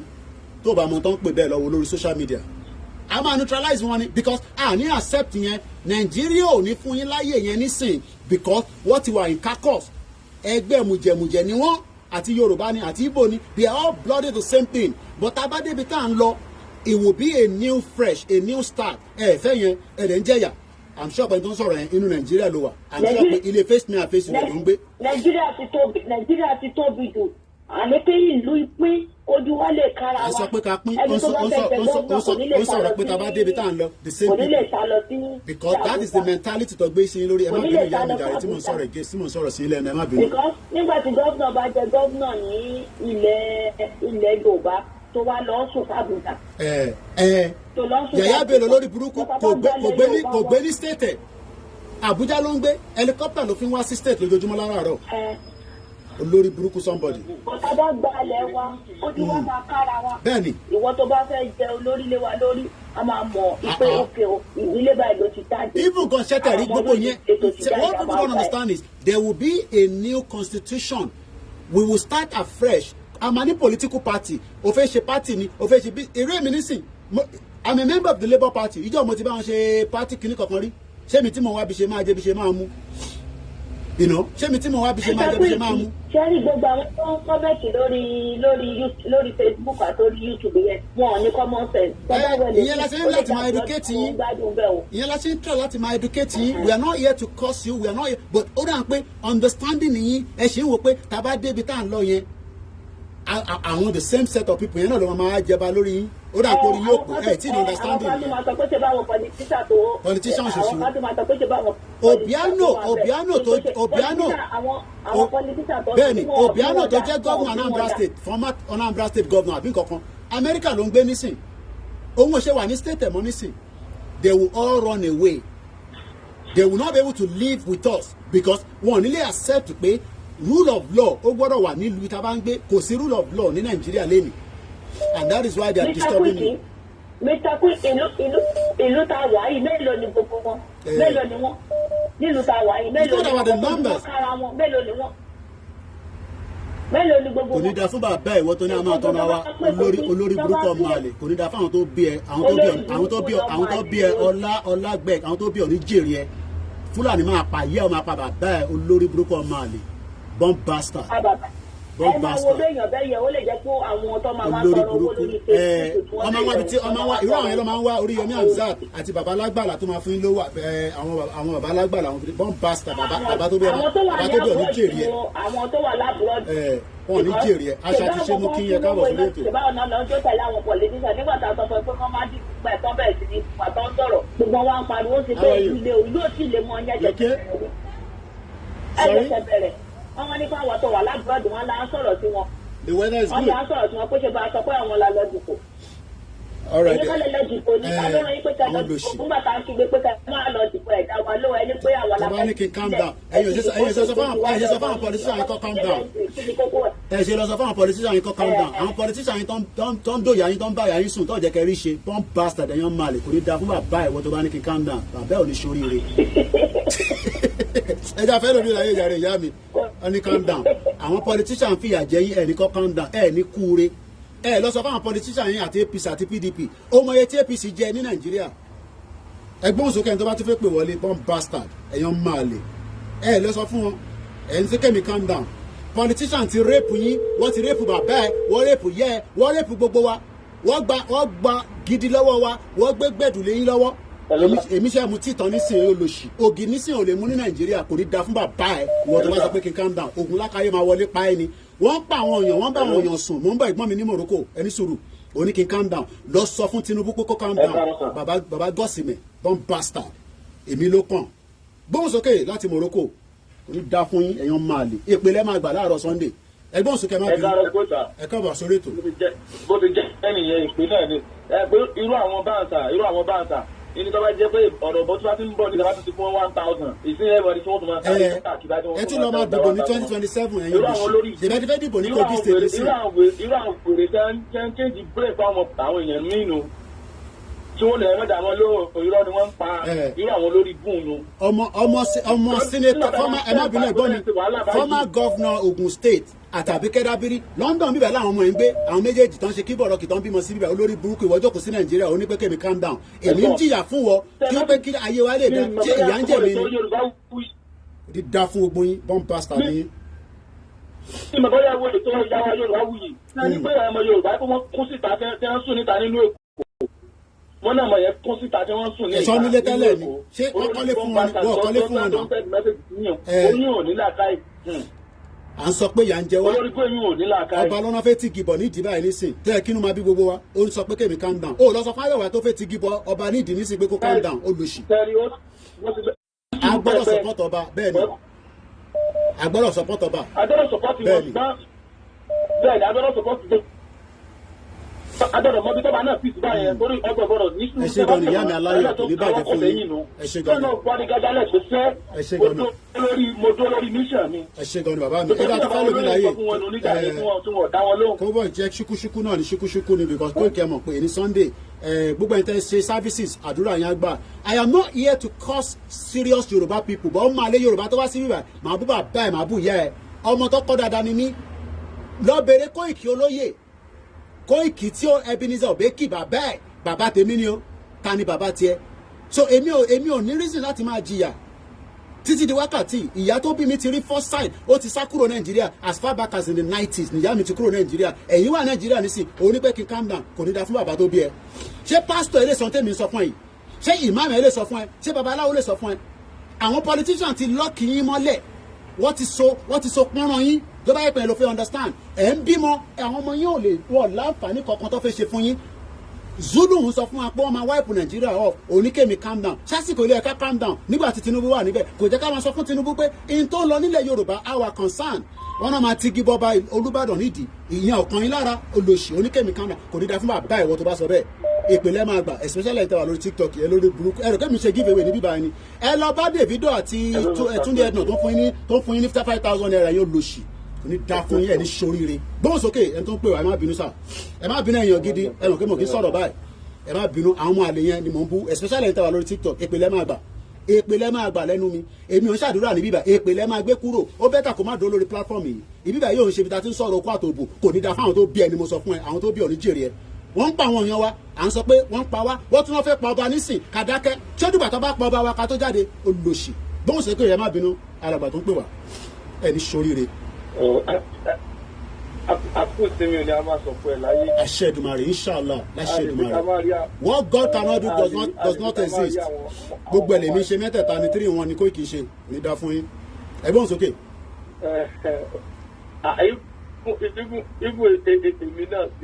mo ti gbé ní UK ti pé kí ẹ̀kọ́ máa sọ fún mi pé Muslim àti Christian nìkan ló wà 1000 religion ló ń bẹ láyé astrology gan mò ń ṣe gbogbo ẹni mò ń ṣe ìyá tó bí mi gan ti mọ̀ àwọn ìyàwó mi gan ti mọ̀ one pastor ẹ̀gbọ́n sókè jàre má bínú pé mo interrupt yín. tó bá di Friday máa lọ kírun ní Jímọ̀ tó bá di Sunday mo lè lọ sí church any church nísìnyí mo ní láti lọ sí church Nàìjíríà máa lọ sí Baptist church níbẹ̀ máa jókòó bẹ́ẹ̀ máa gba wáàsí máa tún jẹ communion gan máa mú mi sí tó bá dẹ̀ pé wọ́n ì lọ mú sí. Inexperience or inexposed lẹ́fà ní nílùú yẹn òun ló ń fa gbogbo. bẹ́ẹ̀ni ẹ kúrò náà abúlé yín a tún sọ fún yín pé bí nǹkan ṣe máa rí lélẹ̀ ẹ máa síbẹ̀ ẹ máa sọ̀rọ̀ sí wa. bàbá dẹ̀ wá jáde síta tán bàbá wá ríta. ìyẹn lọ ṣe ń defraud yín kéèsì kan wà níwájú mi nísìn mo ti fẹ́ sọ lórí social media mo fẹ́ nìyẹn ní 24 hours wọ́n bíbà bẹ́ẹ̀ da ẹ̀yin tẹ́ ń rípọ̀ àwọn èèyàn wa off ní Nàìjíríà máa dì pẹ̀lú yín ní London èmi la gbẹnusọ gbogbo ọmọ Yorùbá nísìn wọ́n ti gbọ́wọ́ gidi lọ́wọ́ ẹni yẹn tún bẹ̀ mí pé who are you kò ìsìn tí ṣe kò tí wà sórí social media but ẹni yẹn mo sọ fún ẹ 24 hours mo máa pè ẹ́ owó tó gbà lọ́wọ́ ọmọ Yorùbá tí òun náà máa bá wọn ṣe nǹkan kan nílùú yìí gbogbo ẹni tó bá ti rip off mo ti jẹ́ agbẹnusọ yín nísìn ẹ máa kàn sí mi kò ní da fún yín tó bá ti gbọ́wọ́ lọ́wọ́ ẹ ní Nàìjíríà tó ń gbé ní UK tó ń gbé lamẹ́ríkà a máa expose wọn ni kò ní da fún yín èyí tẹ wà lábúrò tẹ́ ń gbọ́wọ́ lọ́wọ́ àwọn èèyàn tó bá mọ̀ pé ó lè ṣe nǹkan kan sọ fún pé ó lè ṣe ẹ̀ ń gba up to 10 million lọ́wọ́ àwọn èèyàn ẹ̀ ní wá ṣiṣẹ́ tó ní kẹ́ ṣe ẹ̀ gbúrò mi àjọ wà nínú ìlú àtijọ́ tẹ̀sẹ̀ bọ́ ṣòkòtò kan náà bomb pastor ìyẹn lọ́ ṣe ń rí pín ọ̀fẹ́ tẹ wà ń lé ẹ̀ kówó fáwọn èèyàn tí wọ́n ní ṣe nǹkan kan fún yín I don't do visa o ìwọ tó bá dẹ̀ lọ sanwó fún visa tó ṣe visa fún ẹ owó ghetto nìyẹn ẹ má bínú bàbá mi pé mo tẹ̀ fún yín láyè kẹ́ sọ̀rọ̀ ẹ jọ̀ọ́ ẹ sáré sọ̀rọ̀ yín lẹ́ẹ̀kan kí tó máa. kí ló dúpẹ́ mo gbádùn kan tẹ́ ẹ sọ ara kan káwọn ẹ̀ láìsí àwọn èèyàn wa náà nìyẹn nǹkan tó jẹ́ pé àwọn èèyàn ṣe àwọn tó wà lábẹ́ ìjọ́rìsì wọn wọ́n fi ń support wa Nàìjíríà nìyẹn torí pé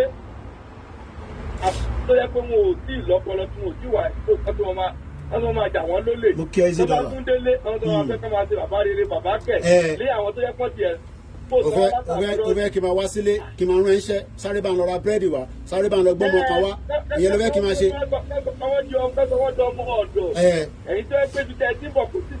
gbogbo ọmọ tó wà nílùú tó wà ní full time education free bus ló ń lò lọ́ fi ń lọ sí school lọ́ fi ń káàkiri over the weekend.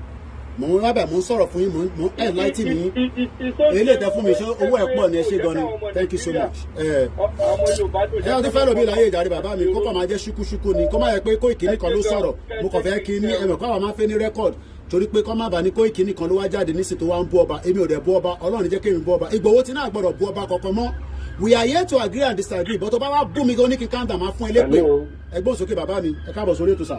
Hello Koiki. mo kì í sà ọlọ́pàá ló lọ ẹ nísìn ọlọ́pàá ló lọ ẹ ọlọ́pàá no ambulance ló lọ ẹ nísìn ló fẹ́ lọ save ẹ̀mí ẹgbọ́n sókè sẹ́ má bínú mo ń gbọ́ yín sà ẹ máa sọ̀rọ̀ lọ mo ń gbọ́ yín sà ẹ jẹ́ pé wọ́n padà ẹ má bínú ẹ̀yin tẹ́ ń pè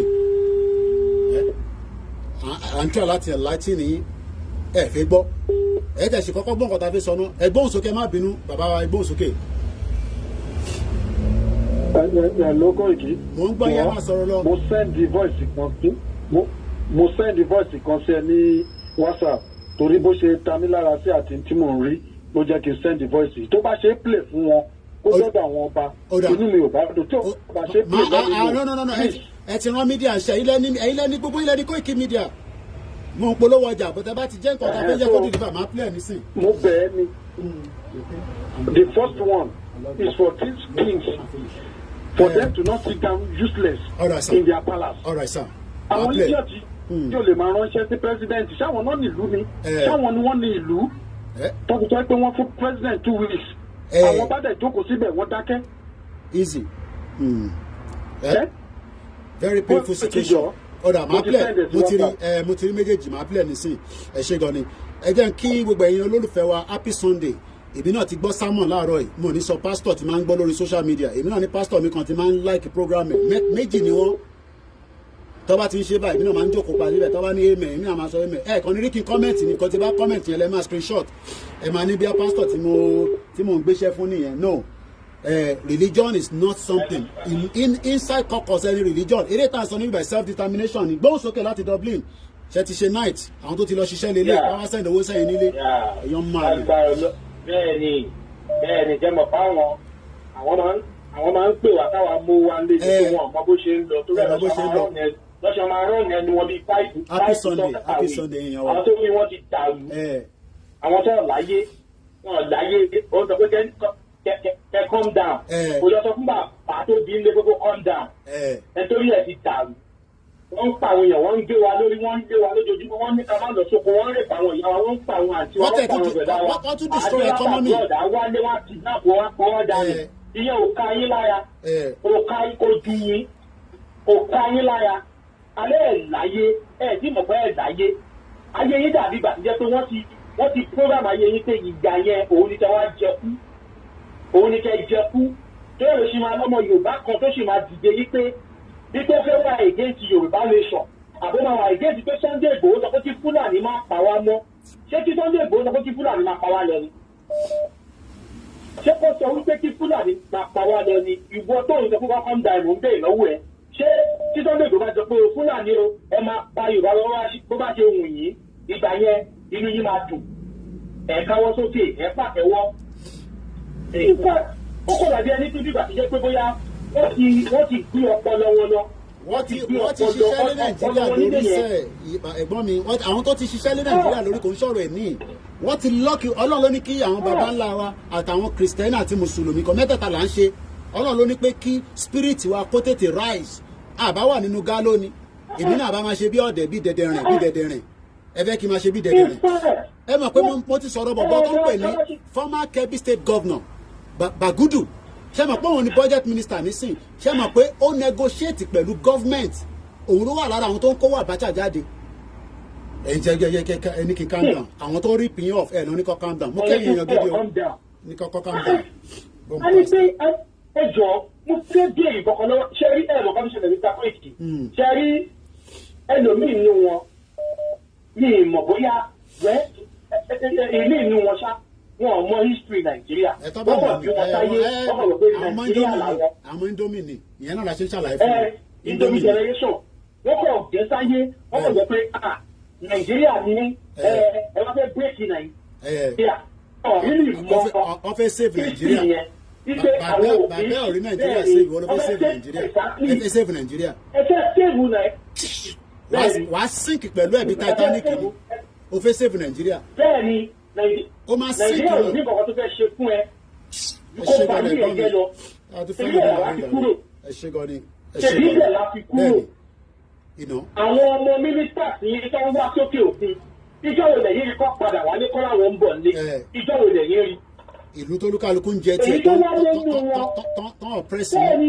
tán ọ̀pẹ́sì o fẹ́ kọ́lé lásán wọ́n tún máa lọ wáyàn kan tó máa bẹ́ẹ̀ sọ fún yàn kan pé o fẹ́ rúfù lé ni o kọ́ má bàa disturb ẹ o ọ̀rọ̀ tí mo sọ recent one ni o fẹ́ kọ́lé lásán wàá tún máa lọ bẹ̀yàn pé kọ́ má disturb ẹ kó tó rúfù lé ẹ lórí ilẹ̀ tó rà ìwọ ọmọ Yorùbá àti ṣe máa bribe ṣé kò sí gọ́ọ̀mẹ̀ntì ni kò sí local government níbo ni gbogbo local government tó ń bẹ nílẹ̀ Yorùbá wà ẹ kọ́kọ́ gbọ́dọ̀ mọ history kó tó lọ fẹ́ sẹ́fù Nàìjíríà àwọn èèyàn tó ń pè wọlé dáadáa jẹ́ kẹ́lómi ti wọlé jáde ẹ̀gbọ́n mi Frank kò ní bàjẹ́ fún yín. ó kì í ta pé kì í ṣe gan. mo ní tẹ́ bá ti wo program wa ẹ máa fún wa ní $1 £1 a ní owó tó pọ̀ a fẹ́ raise owó gidi ká tó wọ New Year a fẹ́ raise owó gidi ẹ bá mi ti background ẹ ti wọlé ẹ̀gbọ́n mi láti Paris ẹ káàbọ̀ sórí ètò mo kí ẹ sí $1 kò ní bàjẹ́ fún ẹ ẹgbọ́n sókè ẹ̀gbọ́n mi mo ń dá yín lọ ẹ̀gbọ́n mi ẹ̀gbọ́n sókè mo ń dá yín lọ ẹ̀gbọ́n sókè à ń gbọ́ yín ẹ máa sọ̀rọ̀ lọ ẹ máa sọ̀rọ̀ lọ à ń gbọ́ yín. káàárọ̀ bàbá mi bó lè ṣe kó ètò ẹ wo àwọn tó máa kọ́ gbọ́dọ̀ àṣẹ mi kọ́ dúpẹ́ lọ́wọ́ madam kéòkì Olódùmarè kò jẹ́ kó fọ́ gbọ́mọ sí o ojú òní tí wọ́n ní gbọ́kọ́ sí wọn ní gbẹ́ra sí ẹjọ́ máa dàgbé máa dògbó láṣẹ Olódùmarè lọ́nà àwọn bàbá tó tẹ̀lé torí ẹ̀jẹ̀ Yorùbá ló ẹ̀jẹ̀ káàárọ̀ òjíire ẹ̀jẹ̀ Ìjẹ̀bú ló ràn lára yín ẹ láṣẹ Èdùmàrè ẹ ní yára yín ikú òjò ní yá yín ẹ ní gbọmọ gbé ẹ ní gbọmọ sùn ẹ tẹsí tó tọwọ́ bọ̀ yìí láṣẹ Èdùmàrè ẹ ògo Yorùbá díẹ̀ mi pé kò ní jẹ́ sí tọmọtọmọ.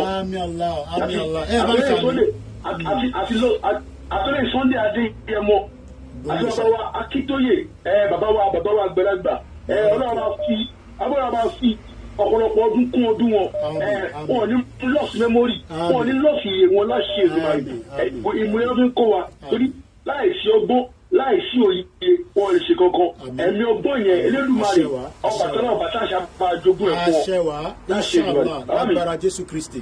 ṣé gbogbo ọmọ tó ń kọ́mẹ̀tì yẹn bí àwọn Fúlàní máa ń ṣe bí àwọn alùfùfù ṣẹ́ni alùfùlàní yẹn we need to suspect him ká máa suspect yẹn o òun ló ń gbọ́ information gbogbo Lagos state torí mo gbọ́ lánàá ṣe ọ̀gá kan kó sórí show ó ní àfúlàní ó lọ sí Àbújá lánàá ó nítorí ó ní ìwọ̀n ọba ó ní ẹ́míà Ìlọrin pé ó wá láti ṣe ìtíkẹ́ẹ̀tì ẹ̀ ó lọ sí Ìlọrin lánàá di sẹ́mà náà ó lọ lé ní ẹ̀sìn ṣẹ́rí àlùfúlàní yẹn àlùfùfù yẹn we need to suspect him ọ̀kan tó pè ní Múrí Bàrígà bàbá níbi tá a wà ń sùn bàbá Bàrígà Múrí Bàrígà rè bàbá kò ṣe bàbá wa ṣe àwọn Fúlàní mọ tó ń jẹ bàbá rè ẹ̀kọ́ ọmọ Fúlàní ni wọ́n jẹ́ Bàrígà kí wọ́n á jẹ́ Bàrígà ìyẹn nìyẹn àlùfùlàní yẹn ó ń jẹ́ ọlárẹ̀wájú ṣé Fúlàní máa ń jẹ́ ọlárẹ̀wájú ni bàbá mi ṣé ní wọ́n ti yàn wọ́n ní kinní kan tí wọ́n ti comment lórí iṣẹ́ wọn lórí Islam kinní wọn yẹn àṣà alárúbáwá yẹn ọmọ àṣìkiri ọmọ block yìí bàbá anybody wants to comment rubbish in anybody gẹ́gẹ́ bí yàrá ṣe sọ lánàá yàrá Yorùbá wuyì aláwọ̀ akọrin Yorùbá nìyẹn tó gbé ṣe náà lóòótọ́ ẹ bá ti sọ̀rọ̀ kí ó ìtọ́ ìsọ Kóìkì àbọ̀sọ̀rọ̀ bàbá sí ọmọdé yẹn mọ Ìgbòho àwọn ẹ ká blọọkì wọn bàbá tí bá ti gbọ́ sórí kọ́mẹ́ǹtì tó blọọkì rọ́bìṣì ẹ blọọkì wọn ṣé mo sọ tó wà nílé yẹn ìní pa wọn fún yín wọ́n mọ̀ pé wọ́n ń pààyàn nílé wọ́n ní káàkiri àwọn alé ká máa wálé kọ́ máa pa kọ́ lè jogún wa ni ṣé ẹ gbọ́ pọ́ìntì yẹn. ó kù díẹ̀ ni. wọ́n mọ̀ pé wọ́n ń pààyàn nílé bọ̀tí wọn ò ní sọ fún wọn tó wà lórí ìbùkún wálé nítorí wọ́n ní pọ́pásì ọbẹ̀ kọ́ pa wọn kọ́ lè jogún wọn ni ẹ̀jìyẹn mú ọ̀rọ̀ mi jẹ́ ibẹ̀ ó fẹ́ kí ẹni tuntun sọ ó fẹ́ ìtẹ̀ wà ń lo ìbọn mọ̀ pẹ̀lú pọ́pásì ilé ẹ̀kọ́lé ẹni hòtẹ́ẹ̀lì èmi ní ohun tó ti ń ta mọ́tò èmi ní ilé tó kọ́ tó fi ṣe rentings tó fi rent fún ọ̀yọ́ tó bá láti lóyún wọ́n fẹ́ kọ́ pa wọn tó máa wálé tẹ́lẹ̀ ń sọ̀rọ̀ yẹn ó ń dùn wọn wọ́n jọ pé ẹ̀yin ẹ̀ láìtì wọn ẹ̀ kọ́ mọ̀ pé má ṣe lọ lẹ́sìn o tó fẹ́ kọ́ pa ọ́ tó bá pa wà lè jogún wọn nítorí ìyá ti mú ọ lẹ́jẹ̀. nọ́mbà 2 bàbá mi ṣẹ́rí àti tó wà láàrin wa ẹ̀ ilẹ̀ Yorùbá o ilẹ̀ Yorùbá we need to suspend them now like òye tó pè ní Muri Bariga ẹ̀ àti Alufulani ọ̀nà jẹ́ the main information dog for people yìí tó ń sọ gbogbo tó lẹ́lẹ̀ Yorùbá and again àwọn ọba wa náà sọ wọ́n ti mú wọ́n ti jánsìn àbàṣe kan tí ẹni yẹn tó dùn ní Olúbàdàn yẹn Aláàfin tó kú yẹn tó lè dán ọ lójú ẹ̀ tó kò ní gbẹ̀mí kí a máa pọ̀ ẹ̀jẹ̀ ní tí máa pọ̀ ẹ̀jẹ̀ lọ. ó yẹ kó ọba Olúbàdàn ní kó lọ gbórí ẹ̀ wá sí pálásì. Aláàfin tó kú ọ̀kan tí mo sọ fún yìí tọ́jú Aláàfin tó kú lẹ́ni yẹn sọ̀rọ̀ ẹ̀ fún ẹ fi ó máa pọ̀ ẹ̀jẹ̀ bẹ̀rẹ̀ ó máa gbé kú bẹ̀ ni. Olúbàdàn ó jẹ́ gẹ́gẹ́ bí baálẹ̀ ṣé baálẹ̀ lolúbàdàn ọba gidi lolúbàdàn ó ṣe baálẹ̀ náà ọba ni ọba gidi ni. ìkúwé sẹ́yìn ṣẹ́rí ọba gidi ni ọba yìí ní nípa fún yín ṣẹ́rí wọ́n ti tọ́ ṣẹ́rí àwọn fúlàní wọ́n ti tọ́ bọ ọ̀rọ̀ àjọ wa nílẹ̀ Yorùbá ọlọ́pàá ṣẹ́rí gbogbo fúlàní tó pèsè àríwá tó ń jórúkọ Yorùbá ọlọ́pàá kí ni ṣe pé ṣẹ́rí a máa ń tọ́gbọ́n yàn Tinubu náà torí àsìkò ni ẹja tó fẹ́ lómi láyé Tinubu náà tó dára láìlẹ̀ because so a máa sọ létà àbábẹ̀ kò fún wàhálà àní sọ̀rọ̀ tán lẹ́nu máa sọ ẹ má bínú ẹ̀gbọ́n mi torí àwọn èèyàn náà fẹ́ pè láti Nàìjíríà ẹ̀yìn níná ó yẹ tójọ́ mẹ́ta tí mo ti bá Àlàbá sọ̀rọ̀ mo kí gbogbo ẹ̀yin olólùfẹ́ wa gbogbo pátápátá ni mò ń kí ẹ bá mi ti background Àlàbá ẹ bá mi background ẹ̀ lórí ó má tójọ́ mẹ́ta àwọn ọmọ jàmú ló ń lọ lọ́nkàn yẹn awana pẹ́ẹ́sì ó yẹ gbóhùn sókè Àlàbá tèmi egbò Lagos Island kódà mú kí ẹ ń sọ olú ọmọ gan sẹ ẹjẹ Àbújá dáadáa ó kù díẹ̀ ní ẹgbọ́n sókè ẹgbọ́n mi Àlàbá mo gbádùn yín. mo gba Koiki ẹ̀ka àwọn agbósùnmọ̀ ẹ̀ ní. èèyàn ti Koiki Media èèyàn gbowó ṣà ẹgbọ́n sókè. mo bẹ ẹgbọ́n jẹ́bẹ̀ta mo fa ní kékeré náà níjà kí n fún ti bàbá olóyè Sunday Igboho. ẹ ṣé gan ni Ọlọ́run bá dúró tì mo kí ogun ẹ ti sàlẹ̀ kó mo kí ẹ ti gbogbo ìgbàlégà. wọ́n ti pè mí náà tó ń ṣètò rárá. mo rí bẹ́ẹ̀ mo rí bẹ́ẹ̀. ó ti pẹ́ táwọn Fúlàní tí wọ́n ti ń tọ̀ wá bọ̀ tí wọ́n ti ń tọ́kù dárú wa. tẹ bá wò dáadáa ẹ̀yin ẹ wo ìgbà tí àwọn Mùsùlùmù both Christian àtàwọn Fúlàní tó bá fẹ́ gbàwẹ̀ wọn. tí wọn ò bá tí Sàfánà Sókótó tí ò bá tí rí òòrùn àbí òṣùpá àbí ìkọ̀kọ́tọ́ ni wọ́n ń wò. ìyẹn ti wà tipẹ́tipẹ́ Sátán lórí Nàìjíríà Sátán of Sókótó lórí Nàìjíríà. kí ló dé tí ìmọ̀ọ́mù Yorùbá bí ò máa rí òṣùpá àbí ìràwọ̀ tó jẹ́ pé àfi tó bá ṣe ìdàṣẹ láti nọ́ọ̀tì wá kó tó di pọ́n bẹ̀rẹ̀ àwẹ̀. so ó yẹ kí ìyẹn ti kọ́kọ́ signal fún àwọn ọmọ Yorùbá pé wọ́n ń ṣerú lábẹ́ Fúlàní ni ṣùgbọ́n kí gbogbo ẹ̀ náà kò tí ì yé wọn. ó máa nídà sí kí wọ́n kásáàdì ṣe rí ọ̀pọ̀lọpọ̀ wa ṣe rí pé gbogbo àwọn tó ń kọ́mẹ́ntì lọ́bẹ̀ comment section yìí yẹn wọ́n sì sọ̀rọ̀ àwọn ni ṣe rí nǹkan tó máa jẹ́ kí everybody speak of about ó ti ń bọ̀ bá lọ́ba wọn àti ẹ bá wo rate epo wà sí epo ti wà ní ẹlòmíì ti ta ní 700. èmi náà gbọ́ bẹ́ẹ̀ wọ́n ti wà ní 700. bẹ́ẹ̀ni ẹlòmíì wà ní 700. èmi náà gbọ́ bẹ́ẹ̀ ẹ má bínú èèyàn wa. kẹ́ẹ̀tì ló ní bí pọ́nmọ́lì ìbàjẹ́ ó máa ń wọ́n ta ọlọ́pàá níta lẹ́yìn pípọ̀ wò náà nù pé nǹkan tẹ̀ ń sọ ó sọ so ẹyẹ ṣàfihàn lẹ̀ àwọn fún ara wọn ló máa pa àdó síta ńgbà tó bá yá olóòrùn ogun ẹjẹ́ kí fún yá ìjọba mi ráyè.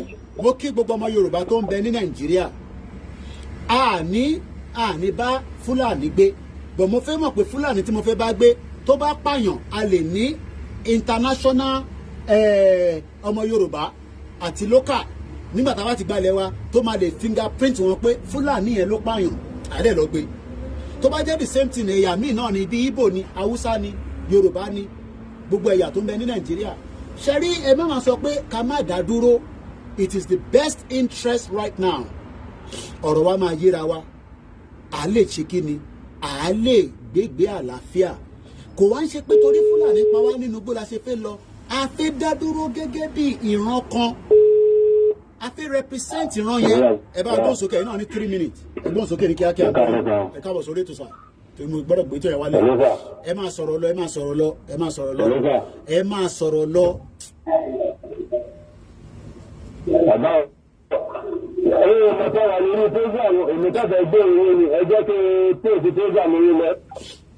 ẹ má bínú ẹni tó bá ti mọ̀ pa wà lórí program ẹ jẹ́ kí wọ́n lọ play audio tí dáàdì wa yẹn ní àwọn fi ránṣẹ́ sí wa pé Mr. Koiki ẹjọ́ ẹ bá mi play síta nígbà tá a ti gba enough call mo dúpẹ́ lọ́wọ́ gbogbo alẹ́ nǹkan sí ìran Yorùbá ok kan náà ọmọ mi náà fẹ́ contribute ẹjọ́ ń sáré pé padà gbogbo ẹ tó bá ń béèrè pé Koiki báwo la ṣe máa ràn ẹ́ lọ́wọ́ ẹ lè bá mi ṣe àdúrà kẹ́ máa fi ràn mí lọ́wọ́ torí pé iṣẹ́ tá gbé dání ó ní ọ̀pọ̀lọpọ̀ àdúrà mo kí gbogbo àwọn brothers and sisters wa mo kí gbogbo tí ẹ wà lórí ètò pẹ̀lú wa ẹ jẹ́ n pọ́nmọ́ yín padà òun ni máa jẹ́ the last caller mi so mo mọ̀ bí tó bá pè padà anyway so let me ẹ jẹ́ ká ṣe máa play audio dáàdì wa yẹn lọ́nà mo ń bọ̀.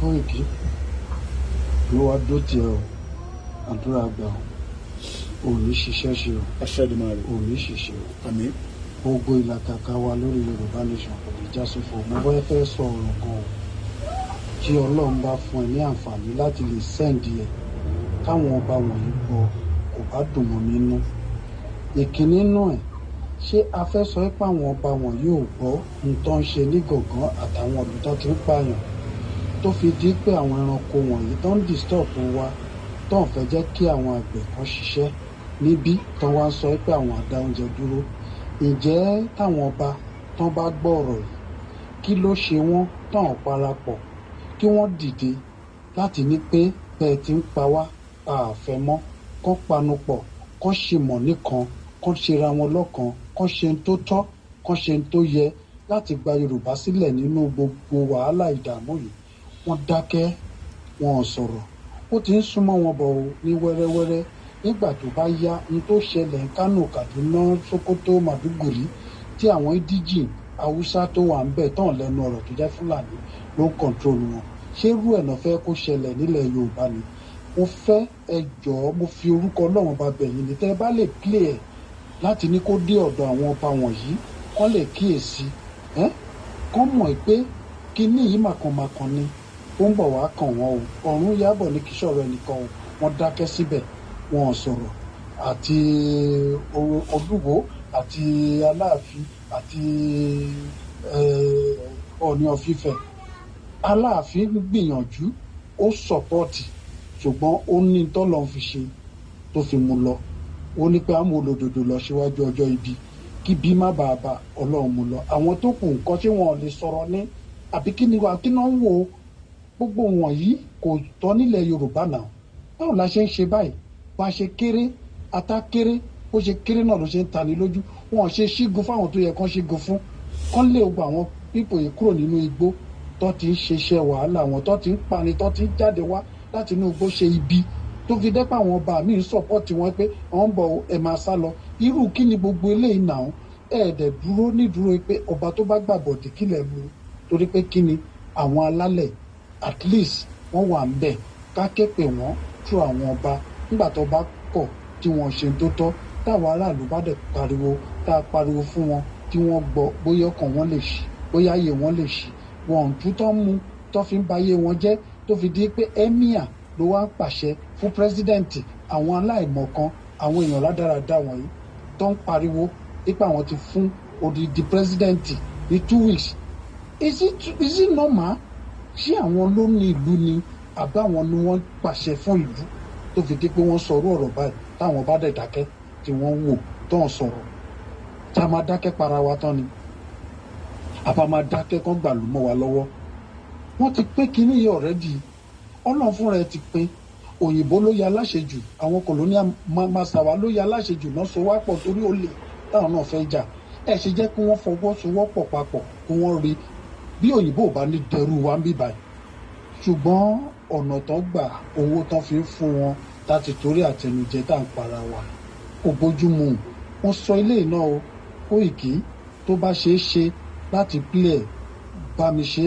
tí ò bá ṣeé ṣe well àwí nípasẹ̀ tèmi pé mo sọ ìwọ̀n tí mo lè ṣe mo dákẹ́ o torí pé kí ni kì í ṣe torí èmi torí ọ̀la àwa ń dàgbà àwọn ọmọ ń bọ̀ lẹ́yìn ṣó bójúmu kọ́ pa àwọn ọmọ yìí ká má lọ́jọ́ iwájú torí pàtàkì bá ń pa àwọn ọ̀dọ́ kí lọ́jọ́ iwájú Nàìjíríà kí lọ́jọ́ iwájú Yorùbá nation ṣe fẹ́ rí àti kó Nàìjíríà èmi nígbàgbọ́ pé àti kúrò ní Nàìjíríà let everybody stand on his own please play this thing for the world let them hear now all these kings kí ló ń ṣe lórí ìtẹ́ tẹ́ ẹ pàṣẹ lé lórí àbí torí góòlù tán rí nílẹ̀ wọn tó ń fún wọn ní pọ́ṣọ̀n tiwọn tó ń dá owó jẹ tó ń dá owó ṣe gbogbo ẹ̀ ẹ play kìíní yìí ó ń jẹ́ ìkanra àwọn èèyàn ń kú sára kìíní ìtúbọ̀ ń lé ní ọ̀rọ̀ ẹjọ́ Kóìkí ó fi orúkọ Ọlọ́run bá bẹ̀ ọba tó dá ẹ tó jẹ́ orí ìmọ́lẹ̀ òní tó jẹ́ orí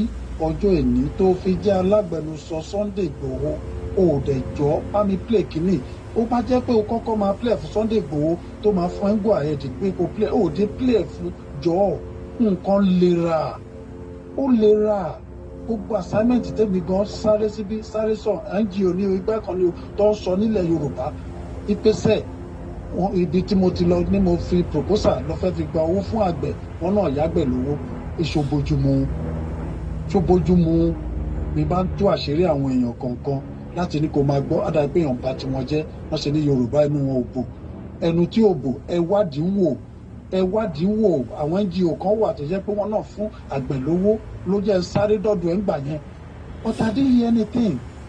God bear me witness, I've done a little I can do and God will succeed Yoruba from this struggle in Jesus' name, amen. Kóìkí mo forúkọ Ọlọ́run bá bẹ̀ mo tún repeat tí kìíní ìbá ṣe play kọ́ play káwọn ọba. òun lẹ ti gbọ́ tí bàbá wa yẹn sọ ọ̀pọ̀lọpọ̀ àwọn èèyàn wá fẹ́ ṣiṣẹ́ àgbẹ̀ wọn ò ní ìdówó. mo kí bàbá wa mo kí gbogbo àwọn baálẹ̀ pátápátá His Royal Majesty Bagijana Bagajani ẹ káàbọ̀ sà mo kí gbogbo ẹ̀yin baálẹ̀ wa tẹ̀ ń fi coded WhatsApp àbí coded number tẹ̀ fi ń wò wá ẹ láwọn ọmọ tó dá lọ́wọ́ kò ń ṣe torí Fúlàní nìkan la ṣe náà fẹ́ dá dúró a fẹ́ dá dúró nítorí pé our concern nípa identity wa mo kíyà mi ṣàngólànà ọ̀làsùnmọ̀ ẹ̀ka bọ̀mọ̀ mo kí àgbẹ̀ lọ́ba bàbá wa Adéọ̀sùn Timothy mo máa ń kí gbogbo èèyàn olólùfẹ́ Koiki Media nígbà tá a fẹ́ máa mú ètò yìí parí wá lágbára Elédùmarè a sì tún máa jáde padà ní bí alọ́wọ́ ọ̀sán mo dẹ̀ ní láti lọ recharge gbogbo device mi because I'm going out in the next few hours mo wá ń kí ọmọdé mo kí arúgbó mo kí gbogbo èèyàn wa bàbá wa Theophilus Akíntúndé mo kí bàbá mi Fab mo kí bàbá mi Adémàtì mo kí Easy Dollar mo kí gbogbo ẹ̀yin ti Miami mo kí ẹ̀yin ti Houston mo kí ẹ̀yin tẹ́ ti sọ pé ẹ̀yin tí Ìgbòho gbé dání yẹn irọ́ ló gbé dání no problem mo kí ẹ̀yin tẹ́ ti sọ pé ẹ fẹ́ wọ́n Nàìjíríà nǹkan kan ló máa lé gbogbo yín léré lẹ́ máa fi accept pé ìran Yorùbá gbọ́dọ̀ gbọ́ mo kí àwọn Biafra mo kí gbogbo ẹ̀yin tí ẹ ti dá sórí ètò náà lọ́tùn lósì ọba Elédùmarè kò ní fi wá sílẹ̀ bí a ti ṣe wá ń tẹ̀síwájú truth and question mo kí yín èèyàn kan béèrè pé kí ló ṣe ọba Olúbàdàn wọn náà máa ti gi bọ̀ wọ́n nídìí ni àwọn Arẹwà wọ́n ní tí ọba yẹn ọba dákẹ́ àwọn máa wọ palace àwọn máa jó gbogbo palace yẹn mo kí ẹ̀gbọ́n mi Yẹmí Fátókẹ́ headline yẹn mo kàn máa tún kà briefly crisis rocks Hausa community in Ibadan wọ́n ní Abacha ló fáwọn ní certificate of occupancy Abacha ló fáwọn ní certificate of ownership of Ibadan níbi táwọn wà so ọba Olúbàdàn ní right láti gbé ìgbésẹ̀ láti dá sọ̀rọ̀ tó wà nílẹ̀ mo ti pè é ti ṣe king wife mo ní láti lọ nísìn nọ́mbẹ̀ wọlé mo ti try láti pè é bẹ́ẹ̀ méjì àbẹ́ mẹ́ta mo wá kí gbogbo yín lẹ́ẹ̀kan sí pé ọba wa tí à ń sọ̀rọ̀ ẹ̀ yìí wọ́n lè má agree pẹ̀lú wa wọ́n lè disagree pẹ̀lú wa àmọ́ ẹ̀tọ́ ọmọ Yorùbá ní láti protect institution yẹn because institution yẹn ní gbóhùn sókè ní kíákíá because mo ní láti lọ nísìn. gbóhùn sókè wọn náà ló ń gbé sórí ètò. ok sir ọ̀gá ìkọ̀ tí mo fẹ́ sọ ò lọ mọ́ọ̀ṣì ṣe rí ọ̀rọ̀ àwọn Yorùbá ọ̀rọ̀ wọn kàn gbà sùúrù ó bá tẹ̀léyàn tó ń bú wa because I experienced one thing yesterday when I'm coming from Ekiti State down to Ondo State mọ́tò tí ó gbé mi láti Adó dé Àkúrẹ́ lánàá so there's one woman tí a gbé ní ṣáìdì Ìjù yẹn náà kọ́ máa kàn tó bá ti ń ti Adó bọ̀ kó tó dé Ìtàgbólú so we carry that woman wọn àti ọmọ ẹ̀ Muslim ni So the woman is narrating a statement fún wa nínú mọ́tò ní àná yẹn pé àwọn dúró sí ojú ọ̀nà tí àwọn wá mọ́tò ní Kẹ̀rẹ́ wípé a driver of tanker kan pọ̀ ń bọ̀ wípé driver yẹn wá park wá gbé wọn. So on that line ṣẹ̀dá wọ́n á ní pé àwọn tó wà nínú mọ́tò yẹn tó jẹ́ Hausa bí ẹgbẹ́ driver yìí àwọn méjì ọ̀nà wa kọjá sẹ́yìn wá fún àti ọmọ sínú mọ́tò níwájú. So ó wá yí èsì sókè ó ní èsì yẹn ó yí sókè gan gidi. So ó ní létà ó mú ohun ṣáàm kan jáde ó ní ó fẹ́ ó ní òun ṣáà ń gbàdúrà. So to short my story short sir. So mo ìgbà tí àwa ń sọ dẹ́rẹ́ àwa ní pé wípé kì í ṣe pé ó fẹ́ fi wọ́n ṣe ọ̀pọ̀ pé ó fẹ́ rèpù wọn ni wípé bí àwọn táǹkà wọ̀nyẹn ṣe ń rèpù àwọn ọmọ Yorùbá tó ń bá ti gbé nìyẹn. So along the line so mo á sọ fún wa yẹn anyway náà adọ́kọ́ sọ̀rọ̀ nípa country pé country ò dáa kìnnì kan ò dáa kìnnì kan wọ́n á ní pé ìgbà tí Chief Sunday Adéyẹmọ Ìgbòho tó jáde tó ní àwọn Fúlàní pa àwọn èèyàn wọn wípé Yorùbá ilẹ̀ Yorùbá àwọn ọmọ Yorùbá ń jẹ̀yà wípé ká kúrò nínú pẹ̀lú mo ní you people are the one that tí ẹ̀ ń sọ̀rọ̀ sí Ìgbòho tí ẹ̀ ń bú Ìgbòho tẹ́ni ẹ̀ ránṣẹ́ kìíní kan tí ẹ̀ ń criticize ẹ̀ nígbà yẹn. So máa ní pé the best solution fún wa ni pé Yorùbá pín kí Nàìjíríà pín kí Yorùbá lọ kárẹ̀wá lọ kí Ambrava náà pín wọn lọ. Oh, this woman now give me an answer. Ó ní tí Yorùbá kan bá pín ní Yorùbá náà ló máa jẹ̀yà wípé àlá máa jẹ̀yà jù wípé a ní láti pín wípé a ti gbọ́dọ̀ wà ní wọn Nàìjíríà. Àmọ́ á ní pé ẹ̀sùn mo ní ẹ̀wù kan tí NL àkọjá ń sìn. Mo ní ẹ̀wù kan tí NL àkọjá. Àwọn ìyá bẹ́ẹ̀ yẹn ní sùúrù àwọn ìyá bẹ́ẹ̀ yẹn born bastard ni wọ́n. Tó bá yẹ pé Fúlàní ti bá sùn tó ti jù sójú títì tó kú dànù á ṣètì ló máa sọ pé ká keep on ṣe rí problem tá à ń face nìyẹn o àwọn ọmọ tó wà ní eléyìí ń sọ̀rọ̀ Èkó mo kí bàbá ọmọ ṣe bí. ọ̀gá rẹ̀ ẹ̀jẹ̀ láàdì so mo ní ẹ̀sùn wọn ní pé mo ní anyway mo ní pé àìjáde mo ní tó wáyé pé ẹ jáde síta tí ẹ travel tẹ ṣe kinní ni. ó ní kí n má sọ bẹ́ẹ̀ ó ní pé ó wá yọ ID card síta ó ní pólíìsì lòun ó lòun jáde aráàndì wo kinní kan aráàndì Nàìjíríà wípé pólíìsì lòun wọn á kọ̀ ààrẹ rìn mo ló ga o mo ní look at you ma mo ní as a police officer you enter a motor and the person want to rape you inside the motor. Keep Nigeria can you imagine. ṣẹ́rí fíà tí àwọn ọmọ Yorùbá nísùrù síbẹ̀ ṣẹ́rí fíà táwọn ọmọ Yorùbá ní ni pé because inú ibi tó wà nísìn mo kí àwa Yẹmisí Ọládàpọ̀ ibi tá wà nísìn presently what he holding everybody like that so àwọn èèyàn fẹ́ pé ibo lẹ́tún lọ yìí again because wọ́n lè rí understanding pé ó máa open up a new door ó máa open up a new way kò ń ṣe door pé ń lọ sí church nìkan là ń sọ̀rọ̀ ẹ̀ nísìn kò ń ṣe door pé ń lọ sí mọ́ṣáláṣí ẹ̀ ń lọ sásàlátù intan sọ ni pé ìran Yorùbá ó máa ní ìsinmi kò ń ṣọ̀rọ̀ Fúlàní nìkan gbogbo bí tí ẹ bá lọ ní Germany èdè Germany ló ń sọ tẹ bá lọ sí Russia èdè Russia ló ń sọ it just shows that we continue education and education ẹni tó sọ̀rọ̀ yìí nísìn láti ẹ wo the kind of experience and this is why we are having difficulty ìyẹn la ṣe ń sọ pé ọ̀rọ̀ social media kọ́kọ́ la máa ṣiṣẹ́ lé lórí we must continue to penetrate the ground but àwọn yàrá ni nídìí yẹn we still need to communicate that as well mo kí bàbá wa Akeem Razaki mo kí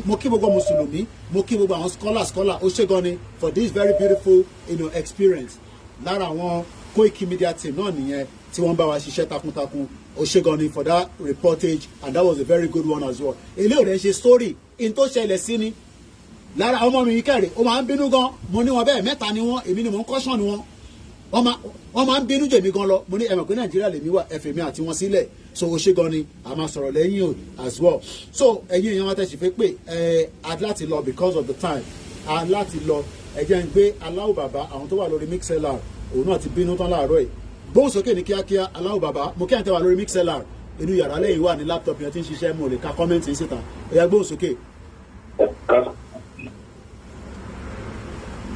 Hello. à ń gbọ́ ẹ go ahead mo ń gbọ́ ẹ. Hello. máa sọ̀rọ̀ lọ mò ń gbọ́ ẹ àtẹ̀mọ̀ bí abíbá ẹni máìkì wà bí abíbá ẹni ẹ ló máa sọ̀rọ̀ lọ mò ń gbọ́ ẹ. Hello mo kó gbogbo owó táwọn èèyàn sọ àdẹ̀gbọ́n mo dẹ̀ ń pèkì pọ́ǹtì bọ́ nǹkan kan lèmi kó sọ sí mi lọ́kàn nísìn. ṣé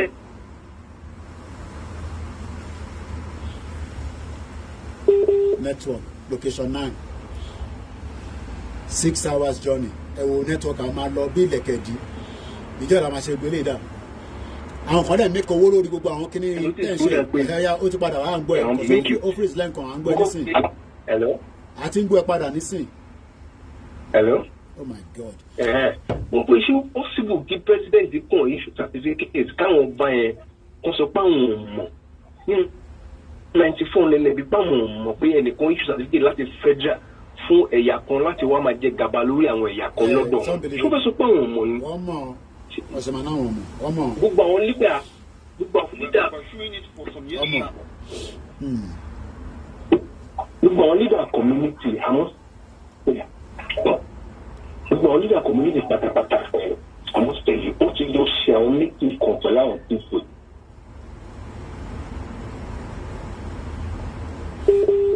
All right, we're having network with our caller láti sàlẹ̀ lọ́hùn.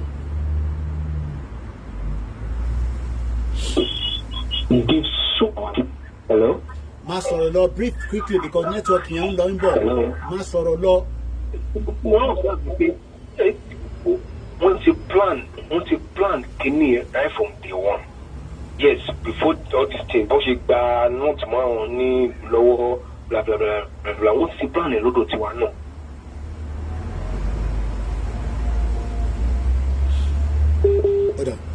I'm gonna let him go because the network seems to be very very bad. Previous administration, a lot of promises were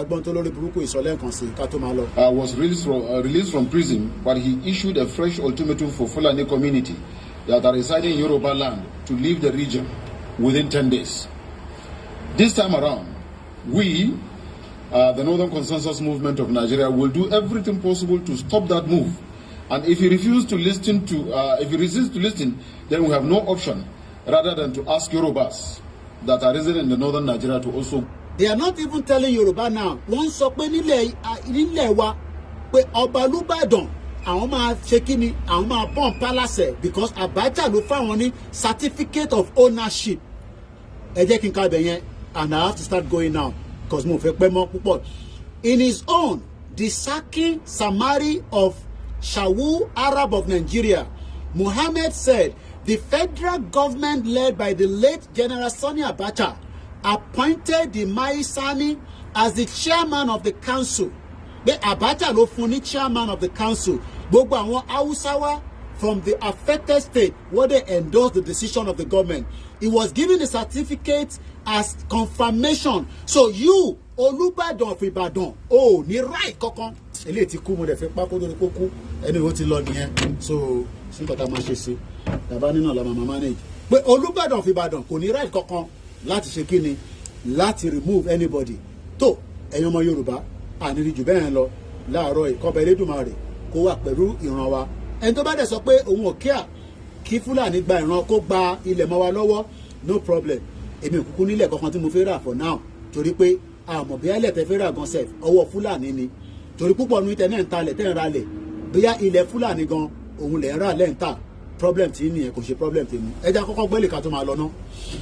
àwọn ọmọ Yorùbá ayé wa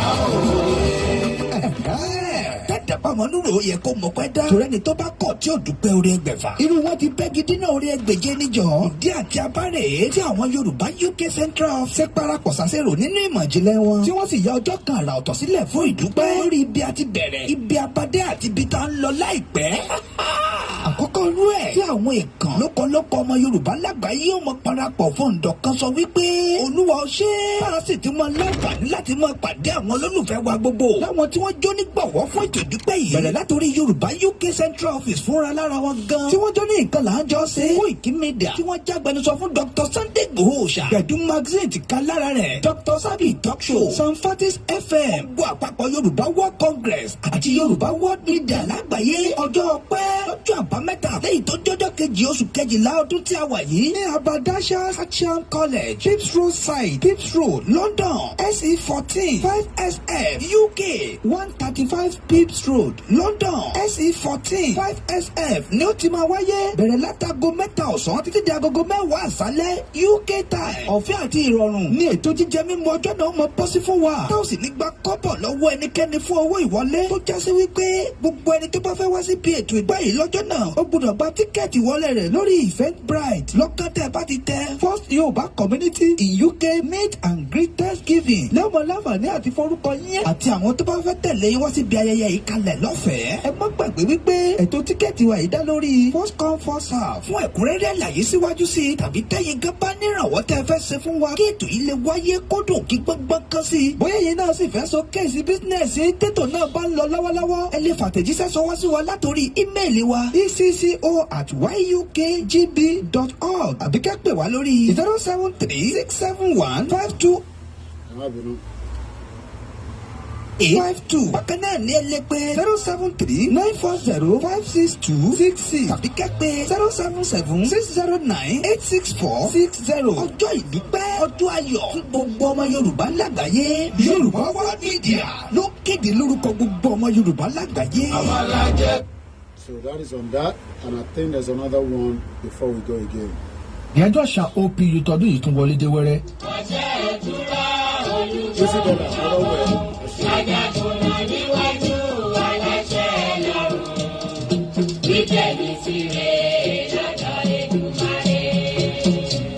Oòduà Progressive Union ẹgbẹ́ tẹ̀síwájú Oòduà ẹgbẹ́ tó ń gbàsà ti ṣẹlẹ̀ Oòduà lárugẹ ẹ̀ka ti Maryland American pé gbogbo ọmọ Yorùbá àtàtà síbi àjọ àṣà wọn tọdún yìí eléyìí tí ó wáyé lọ́jọ́ àìkú ọjọ́ kẹta oṣù kejìlá ọdún 2023 9816 Liberty Road Randallstown Maryland 21133 United States of America làyájọ́ àṣà náà ti wáyé níbi àjọ àṣà tọdún yìí lẹ́yìn tó máa jẹ̀gbádùn ewì ijó ìbílẹ̀ ìlú bàtà ìlú gángan tí wọ́n sì máa ṣàfihàn gbogbo tó jẹ mọ́ṣà àti ṣe ilẹ̀ Yorùbá bákan náà lẹ́gbẹ́ Oòduà Progressive Union máa fàmì ẹ̀yẹ dáhùn yẹn lọ́la tí ìlú mọ̀ọ́kọ́ lórí Yorùbá kan yóò sì máa kànlù sáwọn èèyàn gbàdé táwọn sì máa káwọn ọmọ alédè Yorùbá ẹ̀wá kájọ gbẹ́sà àti ṣe Oòduà lárugẹ lọ́jọ́ kẹta oṣù kejìlá ọdún 2023 aago mẹ́rin ìrọ̀lẹ́ lè tó bẹ̀rẹ̀ àyájọ́ àṣà Oòduà Progressive Union ẹ̀ka Maryland America fún tọdún yìí ó máa loud gan ẹ̀ má mí ìsì ẹ̀ olùkéde olóyè Dixon Olúbodì tí gbogbo èèyàn mọ̀ sí alẹ́pẹ̀pẹ̀ Baltimore Maryland USA Oòduà gbèwà o. So gbogbo àwọn in tó máa wáyé ní oṣù yìí àti oṣù tó ń bọ̀ kọba Elédùmarè kó ṣọ́ wa dìgbà yẹn wọn nígbà ilẹ̀ Yorùbá mọ́ wa lọ́wọ́ wọn nígbà mọ́ èmi lọ́wọ́ wọn nígbà mọ́ yìí náà lọ́wọ́ kí ọba Elédùmarè kó dúró tì wá kó wà pẹ̀lú wa. Ààrẹ wa Bọ́lá Tinubu ní kí n sọ fún yín pé. Cost of fuel has gone up. Food and other prices have followed it. Households and businesses struggling. Things seem anxious and uncertain. I understand the hardship you face. I wish there were other ways, but there's not. Well, òun lẹ ti gbọ́ yẹn ó náà rò pé bóyá ọ̀nà míì máa wà àmọ́ for now òun ò tí ì rò pé ọ̀nà kan máa wà àníri jù bẹ́ẹ̀ lọ ó dàbọ̀.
Bye for now.